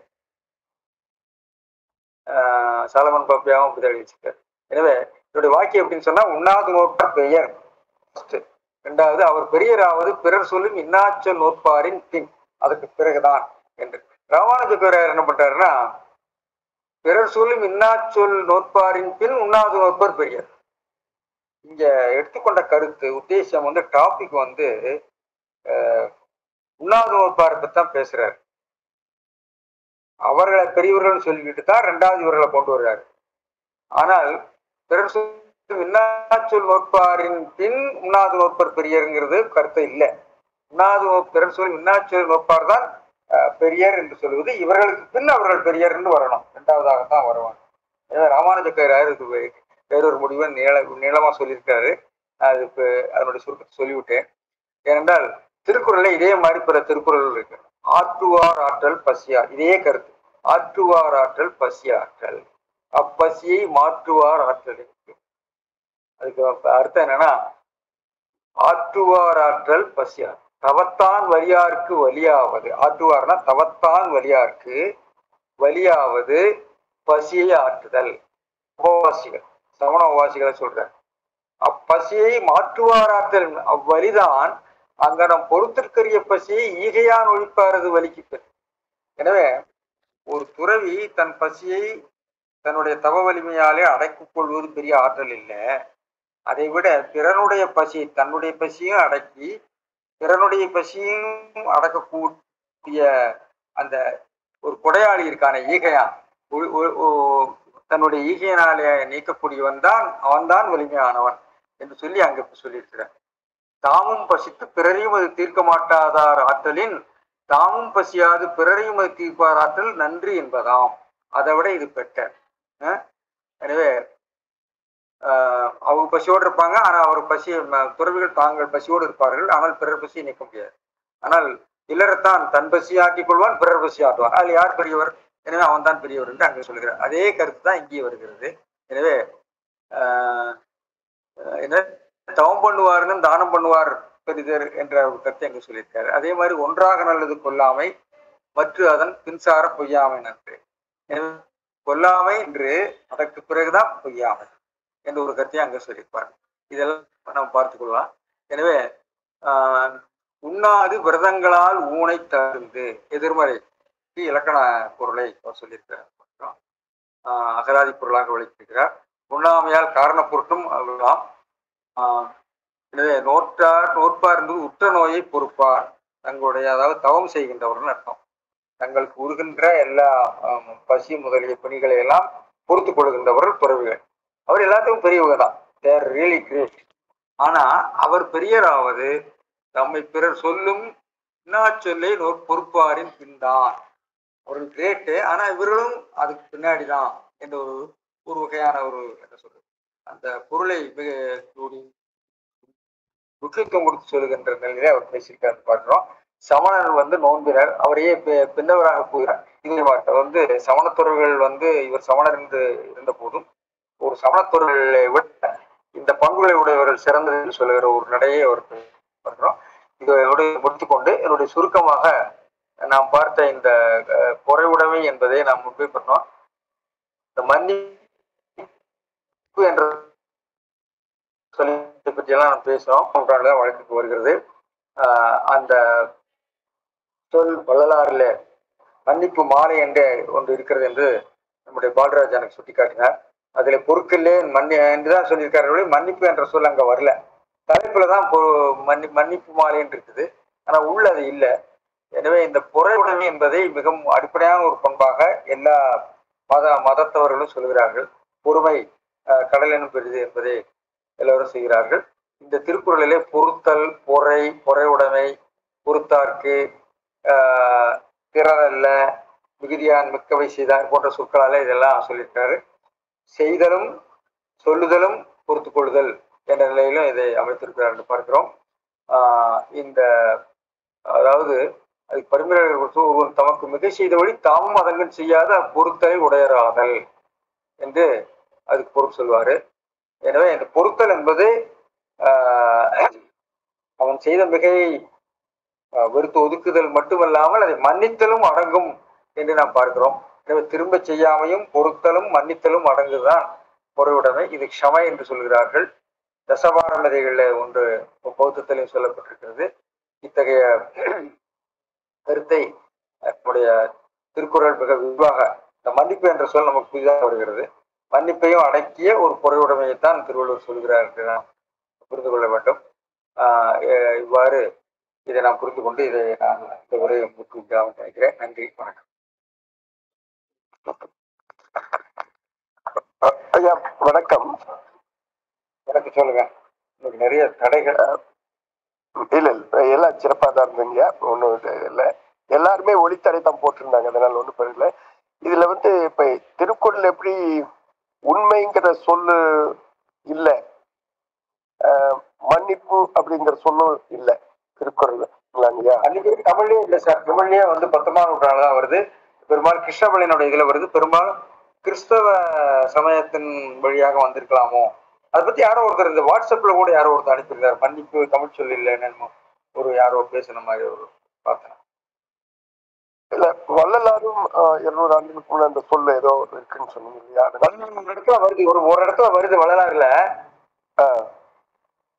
ஆனா அந்த மன்னிப்பு மாலையில மன்னிப்புங்கிறத சொல் வரல.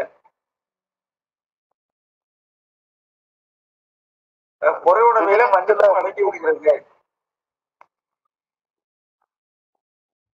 குற்றம் கொடியே குற்றமெல்லாம் மன்னித்தருளி மறுப்பாவில் இருக்கு. அது எந்த இடத்துலயும் எனக்கு லொக்கேட் பண்ண முடியல, கண்டுபிடிக்க முடியல. ஆனா மன்னிப்பு மாலையில உங்களுக்கு வேணா நான் அதோட இடத்த காட்டுறேன். மன்னிப்பு மாலையை நான் எடுத்து வச்சிருக்கேன். மன்னிப்பு மாலையில 10 பாட்டுலயும் அவர் பொறுத்தருள் பொருள்தருள் தான் வரும். அதுல வந்து மன்னிப்புங்கிற தலைப்புலதான் மன்னிப்பு இருக்கு.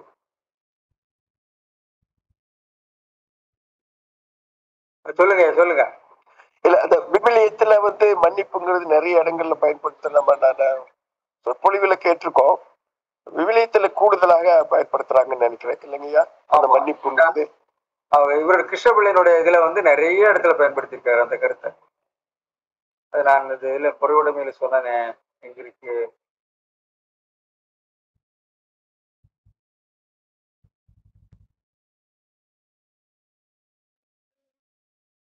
பாருங்க, வந்து நிறைய இடத்துல மன்னிப்பு மாலை இருக்குது. வள்ளலாருடைய மன்னித்து வள்ள மொழியில அமைகிறது. ரட்சன் யாத்திரையில நிறைய இடங்கள்ல வருகிறது. படுபாவி என்று எல்லாது எனை பரிவாய் மன்னிப்பருளி. இந்த அதிகாரத்துல முதல் 2 பொருள்களை நம்ம பத்தி பேசும்போதே அதை பத்தி சொன்னோம். நம்ம சொல்லியிருக்கலாம் பேசியிருக்கோம். ஏன்னா இது வந்து கிறிஸ்தவ மதம் வந்து பரவினதுக்கு பின்னாடி அவங்க உருவாக்குன தமிழ் சொற்கள்ல இது ரொம்ப முக்கியமானது. மன்னிப்பு, பாவம் மன்னிப்பு,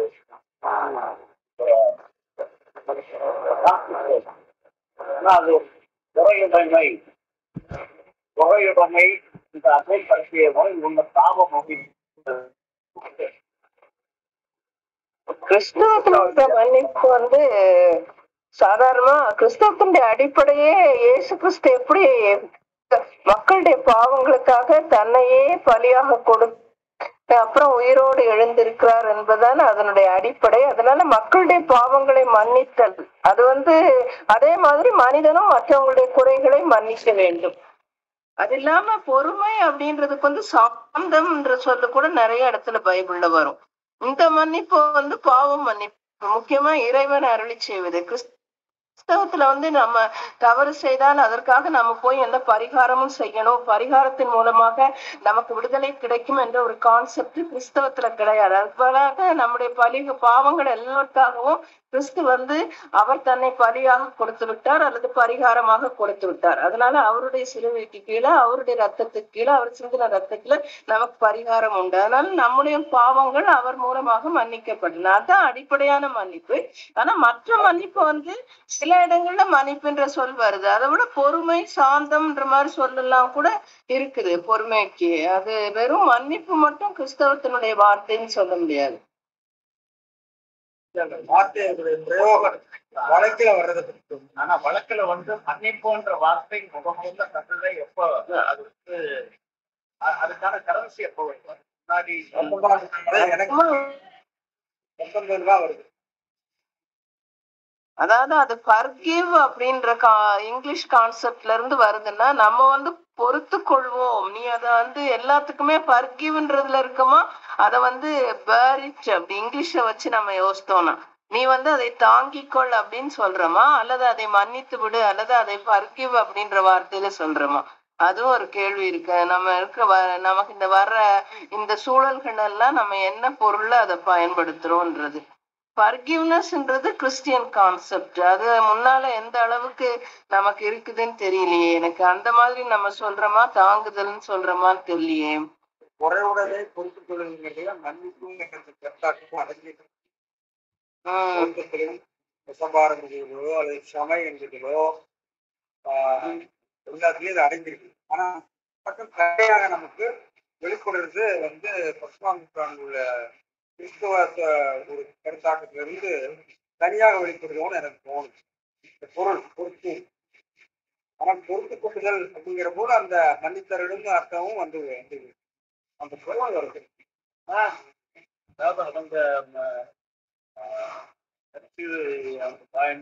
மாதிரி கிறிஸ்தவ கோட்பாடு, அதாவது ஏதோ ஒரு தடை வருகிறது பேச்சுல. இந்த பேச்சு சரியா கேட்க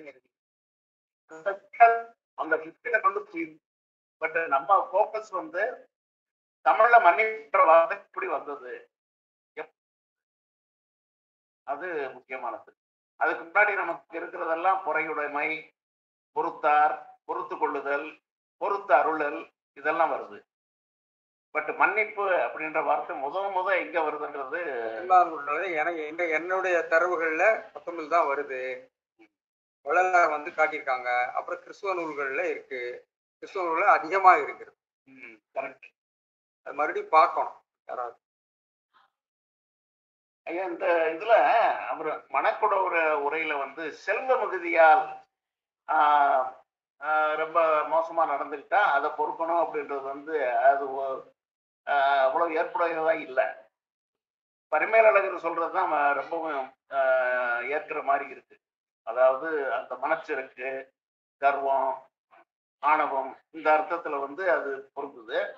செல்வ செருக்கினால, அதாவது பண வலிமையினால அவங்க வந்து அப்படி தப்பா நடந்துட்டாலோ பேசினாலோ அதை பொறுத்துக்கிறது வந்து எப்படி ஒரு நல்ல குணமாகும்?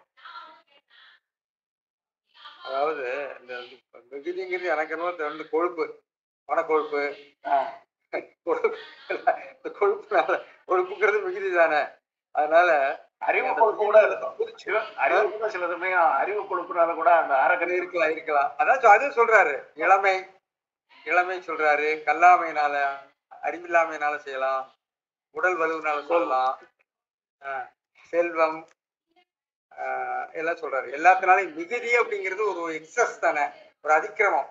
ஆமா, மிகுதின்றதுக்கு வந்து சிம்பிளா புரிஞ்சுக்கணும்னா கொழுப்பு எனக்கு தோணுச்சு. அது அதிகம் தானே. அதே மாதிரி இல்லைன்றதுலையா இன்னொரு குரல்ல வந்து செல்லிடத்து காப்பான் சினங்காப்பான், அல்லிடத்து காக்கில் என் காவாக்கால் என் அப்படின்னு அந்த குரல்ல வந்து அந்த இல்லுக்கும் இதே மீனிங் தானா? அல்லிடமா? அல்லிடத்தில் காக்கில் என், அந்த கில், அதாவது காக்கில் என் காவாக்கால் இல்ல சார், அது வந்து இல்ல, அது காத்தல் கில்லது, அது கில்லுடா காக்கில்.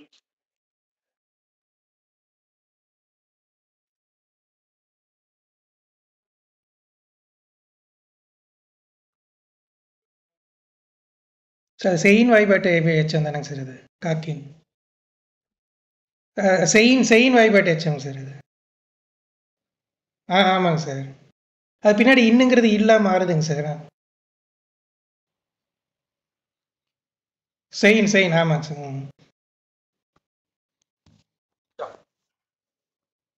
சட்டுன்னு நீங்க கேட்கிற போது சில வேலைகள் தரமா இருக்கும். நினைவு ஆற்றலாம் கொஞ்சம் குறைஞ்சு போச்சு தெரியும். செயின் வாய்பாடு தான் காக்கில் செயின். அது என்னங்கய்யா செயின் வாய்ப்பாடு? எனக்கு தெரியல.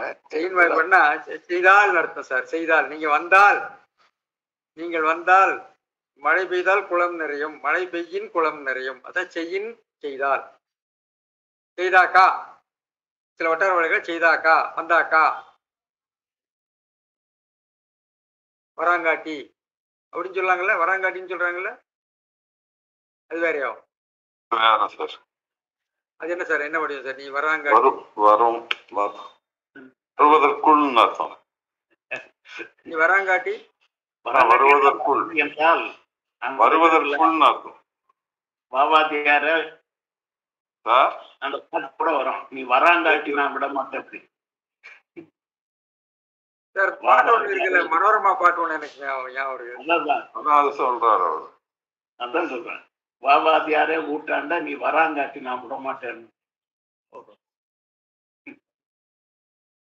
வரவில்லை என்றால் அந்த அர்த்தத்தில்.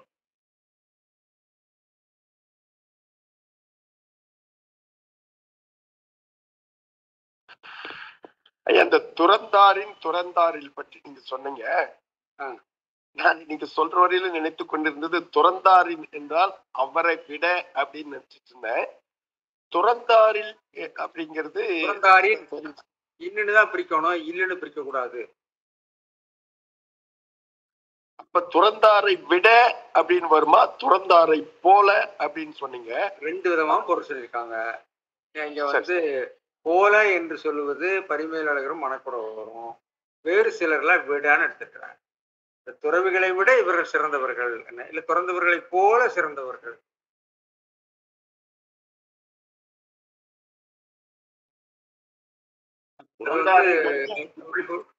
சொல்லுங்க. துறந்தார்கிட்ட இருந்து இந்த பண்புகள் இருக்கணும்னு நம்ம எதிர்பார்க்கறது நியாயம். ஆனா இல்லறத்துல இருக்கிறவனுக்கு வந்து இந்த மாதிரி நடக்கிறது வந்து நிச்சயமா அவரை வந்து துறந்தாரை விட ஒருபடி மேலதான் காட்டும். நீங்க அந்த தமிழ்ல அந்த வடிவத்தை ஒரு பெரிய ஒரு மாதிரி கவர் பொருள் படுகின்ற ஒரு வடிவம். அது எப்படி புரிந்து கொள்றதுன்னு தெரியல. அது விட போல போலன்னா சமமாயிரும் இல்லையா? ஆனா இதை வந்து அதை ஹைலைட் பண்றதுக்காக அதை விட அப்படின்ற அர்த்தத்துலதான் அது சரியா இருக்கும்னு நினைக்கிறேன். ஊழி பெருவெளி ஆவலாங்கிறதே இந்த பிரச்சனை வருது. ஊழை போலன்னு தான் எடுப்பாரு அவர், ஊழை விடன்னு எடுக்கல. போலன்னு சொன்னாலே வலிமையானதுன்னு அர்த்தம். Very powerful. விடங்கிறத விட போலதான் வலிமையானது, ஈக்குவல்.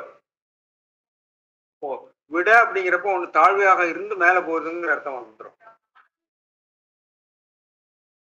போல என்று சொல்லும் போது மோர் பவர்ஃபுல், ஈக்குவல். ஆனா அந்த எண் வரும்போது அது சரியானபடி விடன்னு தானே நம்ம எடுக்கணும் இல்லையா? இல்ல, ஊழை போல சந்தம் வருது. அவங்க இத்தராவுக்கு முடித்தரைச்சு போட்டீங்களா? பாரதி பாரதி வெளியிலேயோ காற்று வருது. இதுதான் வருது. ஒலித்தடை குறைங்க, யூஸ் பண்ணுங்க. நான் இது பண்ணிட்டேன். ஆமா, நான் இல்ல அது ஒலித்தடை இல்ல சார், அதான் ஒலித்தடை இது பண்ணிடுறேன். எனக்கு ரொம்ப சத்தமா இருந்துச்சு, அதை நிறுத்திட்டேன். எனக்கு நான் மற்றபடி இங்க யாரும் பேசுறதுக்கு எல்லாம் கிடையாது. இல்ல இல்ல, சத்தம் வருது. ஃபேனுடைய சத்தம் நிறுத்திட்டேன். எனக்கு கூட ஃபேன் போட்டுருக்க, வேற வழி இல்ல. இறந்தார் இறந்தார் அணையர் சினத்தை துறந்தார் துறந்தார் துணையில் வந்து அங்க இணையாக காட்டுகிறார்கள். இதை விட உயர்ந்தது என்பது. அதனால எப்படியா இருந்தாலும் இங்க நம்ம பேசினுக்கு பிறகு நான் வந்து நினைத்த கருத்தை மாற்றிக்கொள்ள வேண்டும். நான் வந்து உயர்ந்தது அப்படிங்கிற விகுதி வச்சு அவரை விட, ஏன்னா ஐயன் திருவள்ளுவர் வந்து இல்வாழ்க்கையை தான் துறவரத்தை போட்டுக்கிறார் இல்லையா? அதனால நான் இன்னைக்கு வரையிலுமே என்பது அவங்களை விட அப்படின்னு தான் நினைத்திருந்தேன். ஆனா இங்க போல அப்படிங்கிறதுக்கு அணையன்னு சொல்லலாம், இணை அந்த மாதிரி இருந்திருக்கலாமே அப்படின்னு. ஆனா நம்ம சொல்றது பார்த்தா அறிஞர்களுக்குள்ளேயே வந்து கருத்துக்கள் வேறுபட்டு இருக்கின்றன அப்படிங்கிறத பாக்குறோம். ஆனா நீங்க ஊழி பெருவழி அப்படிங்கும் போது அது போலன்னு சொல்றதும் வந்து இணையானது, அதாவது ஒன்றுக்கு ஒன்று பெருசு சின்னது அப்படிங்கிறது இல்லை அப்படிங்கிற மாதிரி சொல்றோம். பல இடங்கள்ல வந்து அறிவுகளெல்லாம் தலை என்ப என்று சொல்லும் போது எத்தனையோ அறிவை பற்றி சொன்னாலும் கூட அது சிறந்ததுங்கிற மாதிரி அது ஒரு மாதிரி ஒரு சூப்பர்லேட்டிவ் டிகிரியில தான் இதை சொல்லியிருக்காருன்னு நினைச்சுட்டு தான் இருந்தோம். எப்படி இருந்தாலும் நன்றிங்க. இன்னொரு கேள்வி, அதாவது இந்த பதிவுகள்ல இவ்வளவு இருக்குங்கய்யா, 104, 105, இது ஏதாவது நூல் வடிவில் வர்ற மாதிரி நீங்க சிந்தித்திருக்கிறீர்களாங்கய்யா? எல்லாம் எழுதிட்டு இருக்கிறேன், அதை எழுதி நூல் வடிவில் கொண்டு வரணும். குறிப்புகளாக வச்சிருக்கேன். அதான் அவங்க அந்த குறிப்புகளை பகிர்ந்து கொள்றேன் உங்களோட. இல்ல இது என்னன்னாக்கா சிறுதுளி பெருகல் மாதிரி கடைசியில எழுதணும் அப்படிங்கும் போது இது வர வர அப்படியே எழுதிட்டு இதை அவ்வளவு ஆழ்ந்த ஆய்வுகள்லாம் பண்ணிருக்கீங்க. இது எல்லாருக்கும் நூல் வடிவிலையும் பயனுள்ளது. கற்றலில் கேட்டலே நன்கு வேறு, நீங்க சொல்வது வந்து மிகச்சிறப்பாக இருக்கிறது. ஆனால் மறுபடியும் கொஞ்ச நாள் கழிச்சு நம்ம பார்க்கணும் அப்படிங்கிறது அப்படின்னா நூல் வழியில் அப்பப்ப எழுத வாய்ப்பு இருந்ததுன்னா சிறப்பாக இருக்கும். இல்லை மற்ற நண்பர்கள் எத்தனையோ பேர் இருக்கோம், அது உதவியினால இதை தொடக்க பரவாயில்லை. சிறப்பான அது செய்யணும். நீங்க சொல்றதுபடி அதை நூலாகவும் ஆக்கணும். சார் நீங்க அந்த பாயிரம் செய்ததுன்னா பாயிரவியல் அப்புறம் இல்லறவியல் அப்படித்தானே போகுது. அதனால நீங்க பாயிரவியலை முதல்ல நூலாக கொண்டு வரதுக்குரிய ஒரு முயற்சி. ஏன்னா அது செய்யலைன்னா அப்புறம் நம்ம செய்யவே மாட்டோம். ஒரு நிறைய எழுதிருக்கீங்க, அதை ஒரு வகையா செய்துட்டீங்கன்னா ஒரு இது வரும். அப்புறம் ஒண்ணு செய்துட்டா அதுக்கப்புறம் மற்றது தானாவே வரும். ஆலோசனைக்கு ரொம்ப நன்றி. ஏனென்றால் இன்றைக்கு நிறைய பேர் பார்த்தீங்கன்னா, இன்னைக்கு காலையில நான் எனக்கு ஒரு சுவாமிமலை திருப்புகழை பார்த்துட்டு இருந்தேன், சரணகமல ஆலயத்தை அப்படின்னு. அதில் ஒரு இடம் எனக்கு சந்தேகம் வந்தது. நெட்டில் போட்டு அந்த வடிவம் என்ன பாடம் இருக்குங்கிறது பார்க்கறதுக்கு பார்த்தபோது ஒரு பாடலை நிறைய பேர் பொருள் சொல்றாரு, நிறைய ஒரு 10-20 பேர் பாடியிருக்காங்க. அப்போ இதையெல்லாம் தொகுத்து, அதாவது நாம எப்படி உரைகளை தொகுக்கிற மாதிரியே பாடல்களையும் கூட தொகுத்து போட்டிருக்காங்க அப்படிங்கிறது வலைத்தளத்துல பார்த்தேன். அந்த அதுல பாட வேறுபாடுகள் பார்த்தீங்கன்னா, அந்த இடத்துல இந்த சரணகமலாலயத்துங்கிறதுல எனக்கு வந்த சந்தேகம், கருணை புரியாதிருப்பது என குறை இவ்வேளை செப்பு அப்படிங்கிறதுல எனக்கு பொருளே எனக்கு புரியல. கருணை புரியாதிருப்பது என்ன குறை, என்ன குறைங்கிறது என குறைன்னு வருது. இவ்வேளை செப்பு, இதை இப்போ சொல்லு அப்படின்னு அதை பிரித்து படிக்கிறாங்க. அதுல நம்முடைய சம்பந்த குருக்கள் மட்டும்தான் கருணை புரியாதிருப்பது என்ன குறைன்னே படிக்கிறாரு. மற்றவர்கள் என குறைன்னு படிக்கிறாங்க. அது பொருள் அவங்களுக்கு புரிஞ்சு படிக்கிறாங்களா என்னன்னு எனக்கு தெரியல. அப்போ இந்த பாடல்களை பாட வேறுபாடுகள் வர்றது, அது படிக்கிற முறை இதெல்லாம் ஏகப்பட்ட ஒரு வேறுபாடுகள் வருகிறது. அதுக்கு இன்றைக்கு இந்த வலைத்தளங்கள் இப்படியெல்லாம் பயன்படுது. அதாவது உரை கூட்டு நூல் வடிவத்தில் வர்ற மாதிரியே ஒலி வடிவத்திலும் வருகிறது என்பதை பார்த்தேன். கருத்தை உங்களுடைய கவனத்தை கொண்டு வருவதாக சொன்னேன். அதனால சொல்லுங்க ஐயா. இல்ல சொல்லுங்க ஐயா, நீங்க முடிச்சிருங்க. இல்லை, நம்ம நிறைய படிக்கிறதுக்கும் கேட்பதற்கும் அறிந்து கொள்வதற்கும் நிறைய செய்திகள் இப்பொழுது நிறைய வருகிறது. அதை நாம் எவ்வளவு தூரம் எல்லாரும் பயன்படுத்திக்கிறாங்க அப்படின்னு எனக்கு தெரியல. ஆனால் இது ஒரு ஆரோக்கியமான ஒரு நிலைமையா தான் இருக்குது. நம்ம எடுத்து பார்க்கறதுக்கெல்லாம் வசதியா இருக்கு. மாலையன் சார் ஏதோ சொல்ல விரும்புறீங்க, சொல்லுங்க.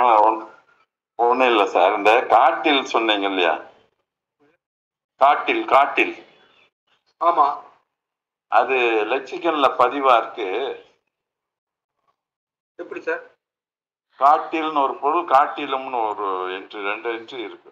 ஆமா இருக்கு. ஆமா, காட்டில். அதுல ஒண்ணுல ஒழிந்த அப்படிங்கிற பொருள் கொடுத்துருக்காங்க. இன்னொன்னுல கூவங்காட்டில்னா வினை அடைன்னு கொடுத்துருக்காங்க. எப்படி சார்?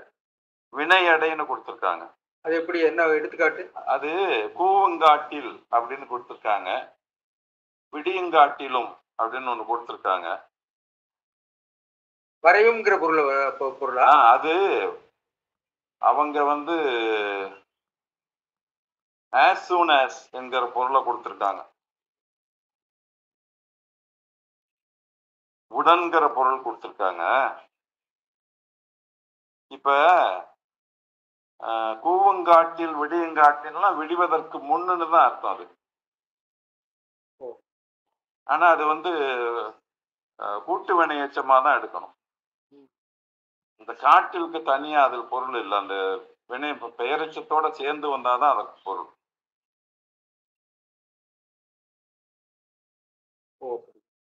அப்பது அவர் சொன்னார் இல்லையா, ராமானுஜன் சார் சொன்னது போல வராங்காட்டினங்க என்பதுல இருக்கிறத வேற பொருள், வருங்காட்டி வேற பொருள். வட்டார வழக்கு அது வராவிட்டாங்கிற பொருள்ல பொருள் போயிடுது. இல்ல, நீங்க சொல்ற போது எனக்கு ஒரு நேத்து நான் அந்த நீர்வழிப்படும் புனை போல அந்த நாவல் படிச்சுட்டு இருக்கும் போது ஒரு வடிவம் வந்தது. அதாவது இந்த சேலைய வெள்ளை கோயில் எடுத்திருக்க மாட்டிருக்கு போல இருக்குன்னு அர்த்தம். வெள்ளை கோயில எடுத்திருக்க மாட்ட இருக்குது. ஆட்டம்னு இருக்கும். அது வெள்ளை கோயில எடுத்திருப்பார்கள் போல் இருக்கிறதுங்கிறத பொங்க வழக்குல அது வெள்ளை கோயில் எடுத்திருக்க மாட்ட இருக்குது. அது இருக்கு சார். அவன் ஆட்டம் இருக்கு. இது ஆட்டம் ஒரு மாதிரி போருக்கு நிகரான ஒரு இதான. அது உண்டு. எனக்கு நான் கோயம்புத்தூர்ல இருந்து படிச்சேன்னா, ஆனா திருநெல்வேலி வழக்கான்னு தெரியல எனக்கு. அவனாட்டம் இருக்கு குரங்காட்டம் விடுறான். குரங்காட்டம். அந்த ஊன் சொன்னீங்கல்ல சார், இது வினையா வருதுன்னு. எப்படி ஊன் ஊன் ஊன் ஊன் ஆமா ஊன் ஊன் வந்து எப்படி சார் வினையா வரும்? தொழிற்பெயரா வரும் சார். தொழிற்பெயர் ஊன் தொழிற்பெயரா தான் வரும். அது தொழிற்பெயர் தான், வினையில அது தொழிற்பெயர் தான் சொல்றேன். சரி, தொழிற்பெயர் வினை தொழிற்பெயர்னு நான் சொல்றேன். பாத்தூன் சொல்லிருக்காங்க. பாத்தூன் கொடுத்து பதிவு கொடுத்துருக்காங்கல்ல சிக்கன்ல. அதே தான் ஊன்லயும் கொடுத்துருக்காங்க. உண்ணுதல் பொருள்ல கொடுத்துருக்காங்க. ஆமா, உண்ணுதல் அப்படிங்கிற அந்த அந்த வினையை நான் சொல்றேன். அதாவது காரகமா வரக்கூடிய வினை அந்த பொருள். அப்புறம் அந்த இரு எண்ணுல வந்து இந்த விட போல எந்த பொருளும் இல்லையா லெக்சிக்கன்ல? எதுக்கு சார்? இல் எண்ணுல இல் பதிவுலயும் இன் பதிவு சொன்னோம் இல்லையா? ஆமா, அந்த ரெண்டுலயும் அந்த பொருளே இல்ல லெக்சிக்கன்ல. அப்படி அந்த இலக்கண பொருள் சொல்லவே இல்லையா? வேற்று பொருள் 5ஆம் வேற்றுமை உறுப்பு 7ஆம் வேற்றுமை உறுப்புன்னு ரெண்டுலயும் கொடுத்துருக்காங்க. அது உட்பொருளை சொல்லல. அதாவது 5ஆம் வேற்றுமை உரல் பொருளா அது சொல்லல இல்லையா? சொல்லல. ஆனா உரல் பொருள் ஒரு இடத்துல சொல்லியிருக்காங்க. 5ஆம் வேற்றுமை உறுப்பு 7ஆம் வேற்றுமை உறுப்புன்னு ரெண்டு கொடுத்துருக்காரு. அது பொது பொருளை சொல்லிட்டு போயிடுறாங்க இல்லையா? ஆமா, அதாவது விட பொருளும் இல்ல அதுல. அவரை விட நான் இதை பத்தி ஒரு கட்டுரை நான் எழுதியிருக்கேன், நான் உங்களுக்கு அனுப்புறேன். நான் அனுப்ப விட்டேன், நான் அனுப்புறேன். அதாவது கிராமட்டிக்கல் மீனிங் சொல்லி அதான் முதல்ல சொன்னீங்க நீங்க. அப்ப அது நான் அனுப்புறேன் உங்களுக்கு. அது ரஃபா இருந்தனால அனுப்பலாம், மறுபடியும் இங்க ப்ரெசென்ட் பண்ணேன், நான் உங்களுக்கு அனுப்புறேன். நீங்க முன்னையே சொன்னது போல அகராதி தயாரிக்கிறத விட சொல்லடைவு போடுவதுதான் நல்லதுன்னு தோணும். சொல்லடை போடுற போது என்னென்ன நுட்பங்கள் சொற்பொருள் எல்லாம் வந்துடும். அந்த எக்ஸ்டென்ஷன் மீனிங் எல்லாம் அதுலயே ஆட் பண்ணிடலாம். ஆமா, கேபி இதுக்கு போட்டிருக்காரு இல்லையா தொல்காப்பியத்துக்கு, அது போல போட்டுட்டாதான் அதிகமான பயன்பாட்டை உடையதான்.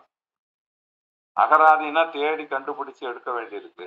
ஆமா, இது இன்ஸ்டன்டா அப்படியே எடுத்துக்கலாம். அந்த கார்பஸ் டிக்ஷனரி. ஏன்னா இந்த பிரச்சனை எப்போ வரும்னா, நான் வந்து பேராசிரியர் இளையபெருமாளும் பேராசிரியர் பாரசுப்ரமணியன் பேசுற போது, இந்த திருக்குறளுக்கு எழுதியிருக்கிற பொருளை எல்லாம் நீங்க பொது அகராதியில் எப்படியா கொண்டு வருவீங்க அப்படின்னு கேட்பாங்க. கொண்டு முடியாது அப்படின்னு. ஆனா சிலதை இப்ப நம்ம தமிழ் பேரகராதியில் அதுதான் கொண்டு வந்துருக்கிறோம். அதான் கொண்டு வந்திருக்காங்க எல்லாம். அது வந்து என்ன சொல்ற நீட்சியினால வர்றது. அந்த நீட்சியை வந்து நீங்க வரையறைப்படுத்தினீங்கன்னா அதை கொண்டு வரலாம். அது சரிதான் இல்லையா? இது வந்து வந்து டிஸ்கோர்ஸ் லெவல்ல வர்றது அல்லது பிராக்மேட்டிக் லெவல்ல வர்றது. அந்த பைங்கூழ் களை கட்டதனோடு நேர்னு இருக்குல்ல சார். ஆமா, இந்த கட்டல் என்பதுல கழுதல் தான் வினை உங்களுக்கு. ஆமா, கல். ஆமா, கழுதல் தான் அது வினை. கல்லாம் தேடி கண்டுபிடிக்கிறது சிரமம் இல்லையா? ஆமா, இந்த கட்டல கொடுத்துட்டா அதுக்கான பொருளை கொடுத்துட்டாவே நமக்கு இண்டெக்ஸ்ல வந்துருச்சுன்னா ஈஸியா இருக்கணும். இப்போ வந்து கல் அப்படின்னு சொன்னா திருடுதல் ஒரு பொருள் இருக்கு. அது ஒண்ணு இருக்கு. கட்டூன் வாழ்க்கை இந்த சிலப்பதிகாரத்திலேயே வருது, இது தொல்காப்பியத்துல வருது. கட்டு உண்ணுகிற வாழ்க்கை. கட்டுங்கிறது மலையாளத்துல இன்றைக்கு வினையச்சமா வருது. கட்டுதிங்கிறான் திருடி திங்கிறான்னு அர்த்தம். கட்டு அப்படின்னா வினையச்சம். ஆமா, கட்டு திங்கிறான் அவன் அப்படின்னா திருடி திங்கிறான்னு அர்த்தம். கல்தல் தான், அதுக்கு கல் தான். ஆமா, கல். அது சிலப்பதிகாரத்துல இருக்குது, கட்டூன் வாழ்க்கை. கட்டூன் வாழ்க்கை. அந்த இதுல என்னது ஆட்சியர் குறைவே இல்ல, முன்னாடி வரக்கூடியது என்னது வேட்டுவ வரியில வருது. இந்த கள்ளருடைய வாழ்க்கையில கட்டூன் வாழ்க்கைங்கிற சொல்றாங்க. கட்டு திங்கக்கூடிய திருடி திங்கக்கூடிய வாழ்க்கை.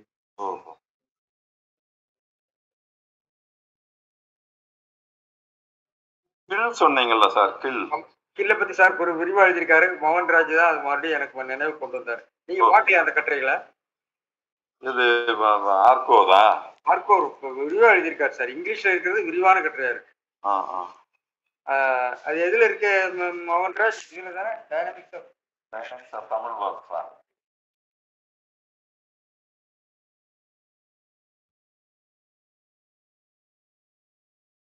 Dynamics of Tamil finite system.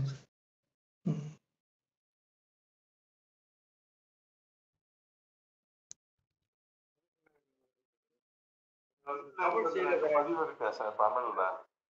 Tamil லட்சிகள்ல 2 பதிவு கொடுத்துருக்காங்க. ஆமா, ஆற்றல் கொள்ளுதல் நீங்க தான் சொன்னீங்கல்ல, ஆற்றல் கொள்ளுதல்.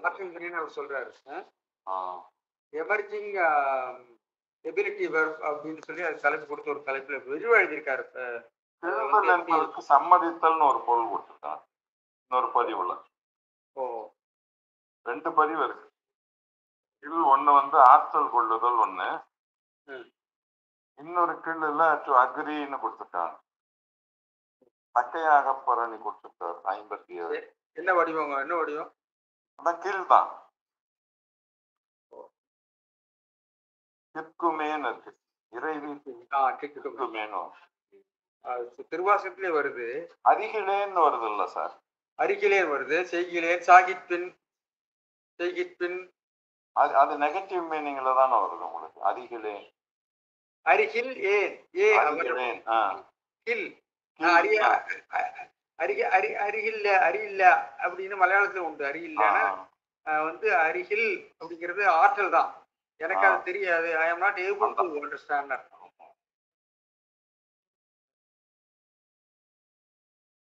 அரிகு அப்படின்னு எடுக்கலாம். அது 2 செக்மெண்டேஷன் பாசிபிள். அரிகு இல்லேன்னு எடுக்கலாம், அரி இல்லேன்னு எடுக்கலாம். அப்ப இது மாதிரி வடிவங்கள் வந்து எங்க திடீர்னு மறைஞ்சு போச்சு? எப்படி வந்தது? இன்னோவேஷன், அப்புறம் அது ஷார்ட் லிவ்டு. புதுசா வந்திருக்கு, மறைஞ்சிருக்கு. எப்படி தெரியல. சங்க இலக்கியத்துல செய்கு வாய்ப்பாட்டு வினைகள் நிறைய இருக்கு. இருக்கு இல்ல இந்த வடிவங்களுக்கு கலித்தொகையிலையும் நிறைய வருது, திருக்குறள்ல வருது, மணிமேகலையில வருது, சிலம்பு வரைக்கும் வருது. அதுக்கு பிறகு காணும். கொடுக்கிலாதானை எல்லாம் வருது. ஆமா, அது இதுல சுந்தர தேவார கொடுக்கிலாதானை பாரியே பாரியே முடிக்காது வேற.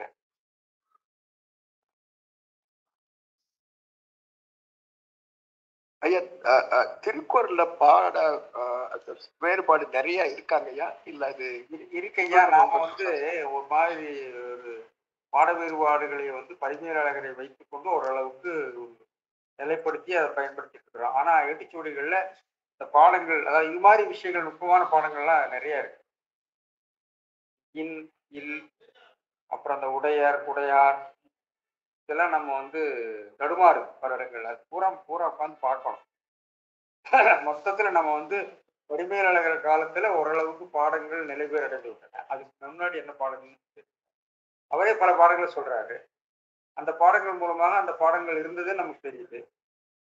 அதுக்கு பிறகு நிறைய பாடங்கள் நம்ம சண்முக பிள்ளை ஒரு புத்தகம் எழுதியிருக்காரு, அது தொகுத்திருக்காரு. ஆனா வந்து நம்ம இன்னும் செவ்வையா பண்ணணும். அது அச்சில வச்சுதான் பண்ணியிருக்காரு. நம்ம சுவடிகளை பூரா ஒரு 100-150 சுவடிகள் இருக்கு சார். அத்தனையும் நம்ம பார்க்கணும். திருக்குறளை வந்து நம்ம உண்மையாகவே ஆராய்ச்சிக்கு நம்ம ஆழமாக மேற்கொள்ள வேண்டும். அது யார் செய்வாங்கன்னு தெரியல. எங்க இருக்கு அந்த சுவடிகள்ல எங்க இருக்கு? அந்த சுவடிகள் நிறைய இருக்கு. உலகம் பூரா இருக்கு. உலகம் பூரா உள்ள சுவடிகளுடைய நகலை நாம பெறுவது இன்றைக்கு எளிது. ஆனால் உட்கார்ந்து ஆராய்ச்சி செய்யணும். அதுக்கு நிறைய இளைஞர்கள் இருக்காங்க. அவர் இந்த அரங்கராஜ் எல்லாம் உட்கார்ந்துருக்காருல்ல, அவர் போன நிறைய மாணவர்கள் நல்ல பயிற்சி பெற்றவர்களா இருக்கிறாங்க. அவர்களுக்கெல்லாம் வேலை கொடுக்கலாம். ஆனா அது யார் ஒழுங்குபடுத்தி செய்யறதுன்னு தெரியல. ஐயா, தமிழ் பல்கலைக்கழகத்துக்கு ஒரு பரிந்துரை மாதிரி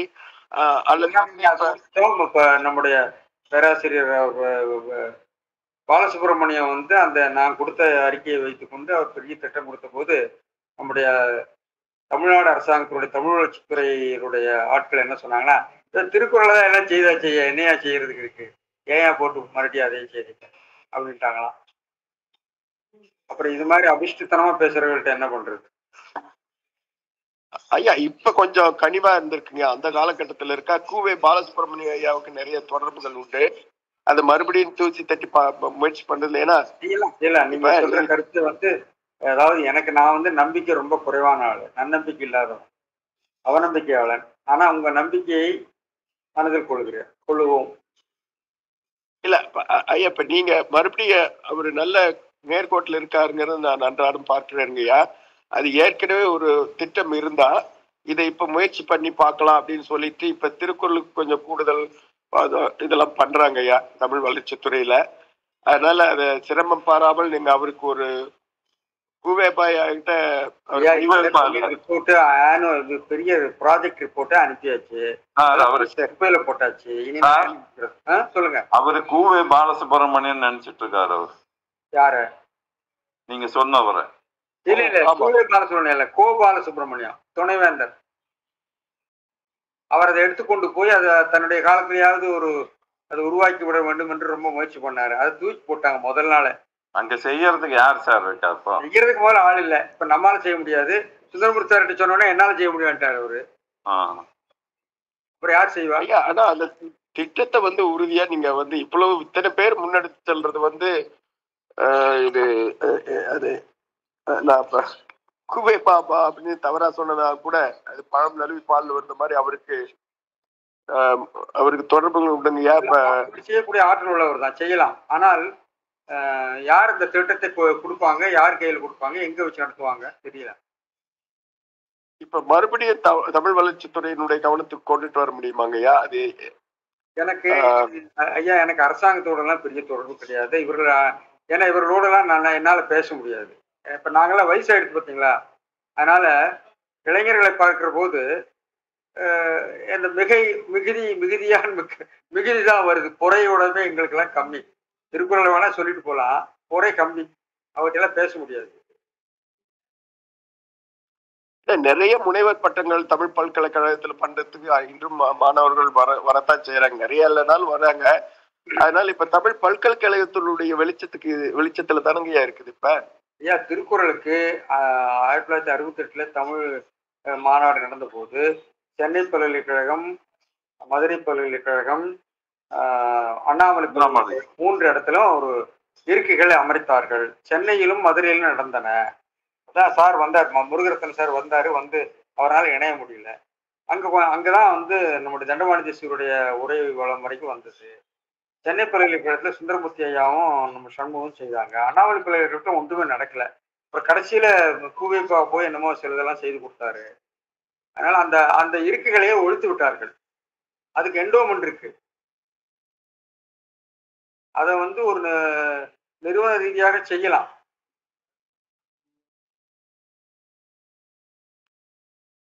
அது ஒண்ணுங்கய்யா.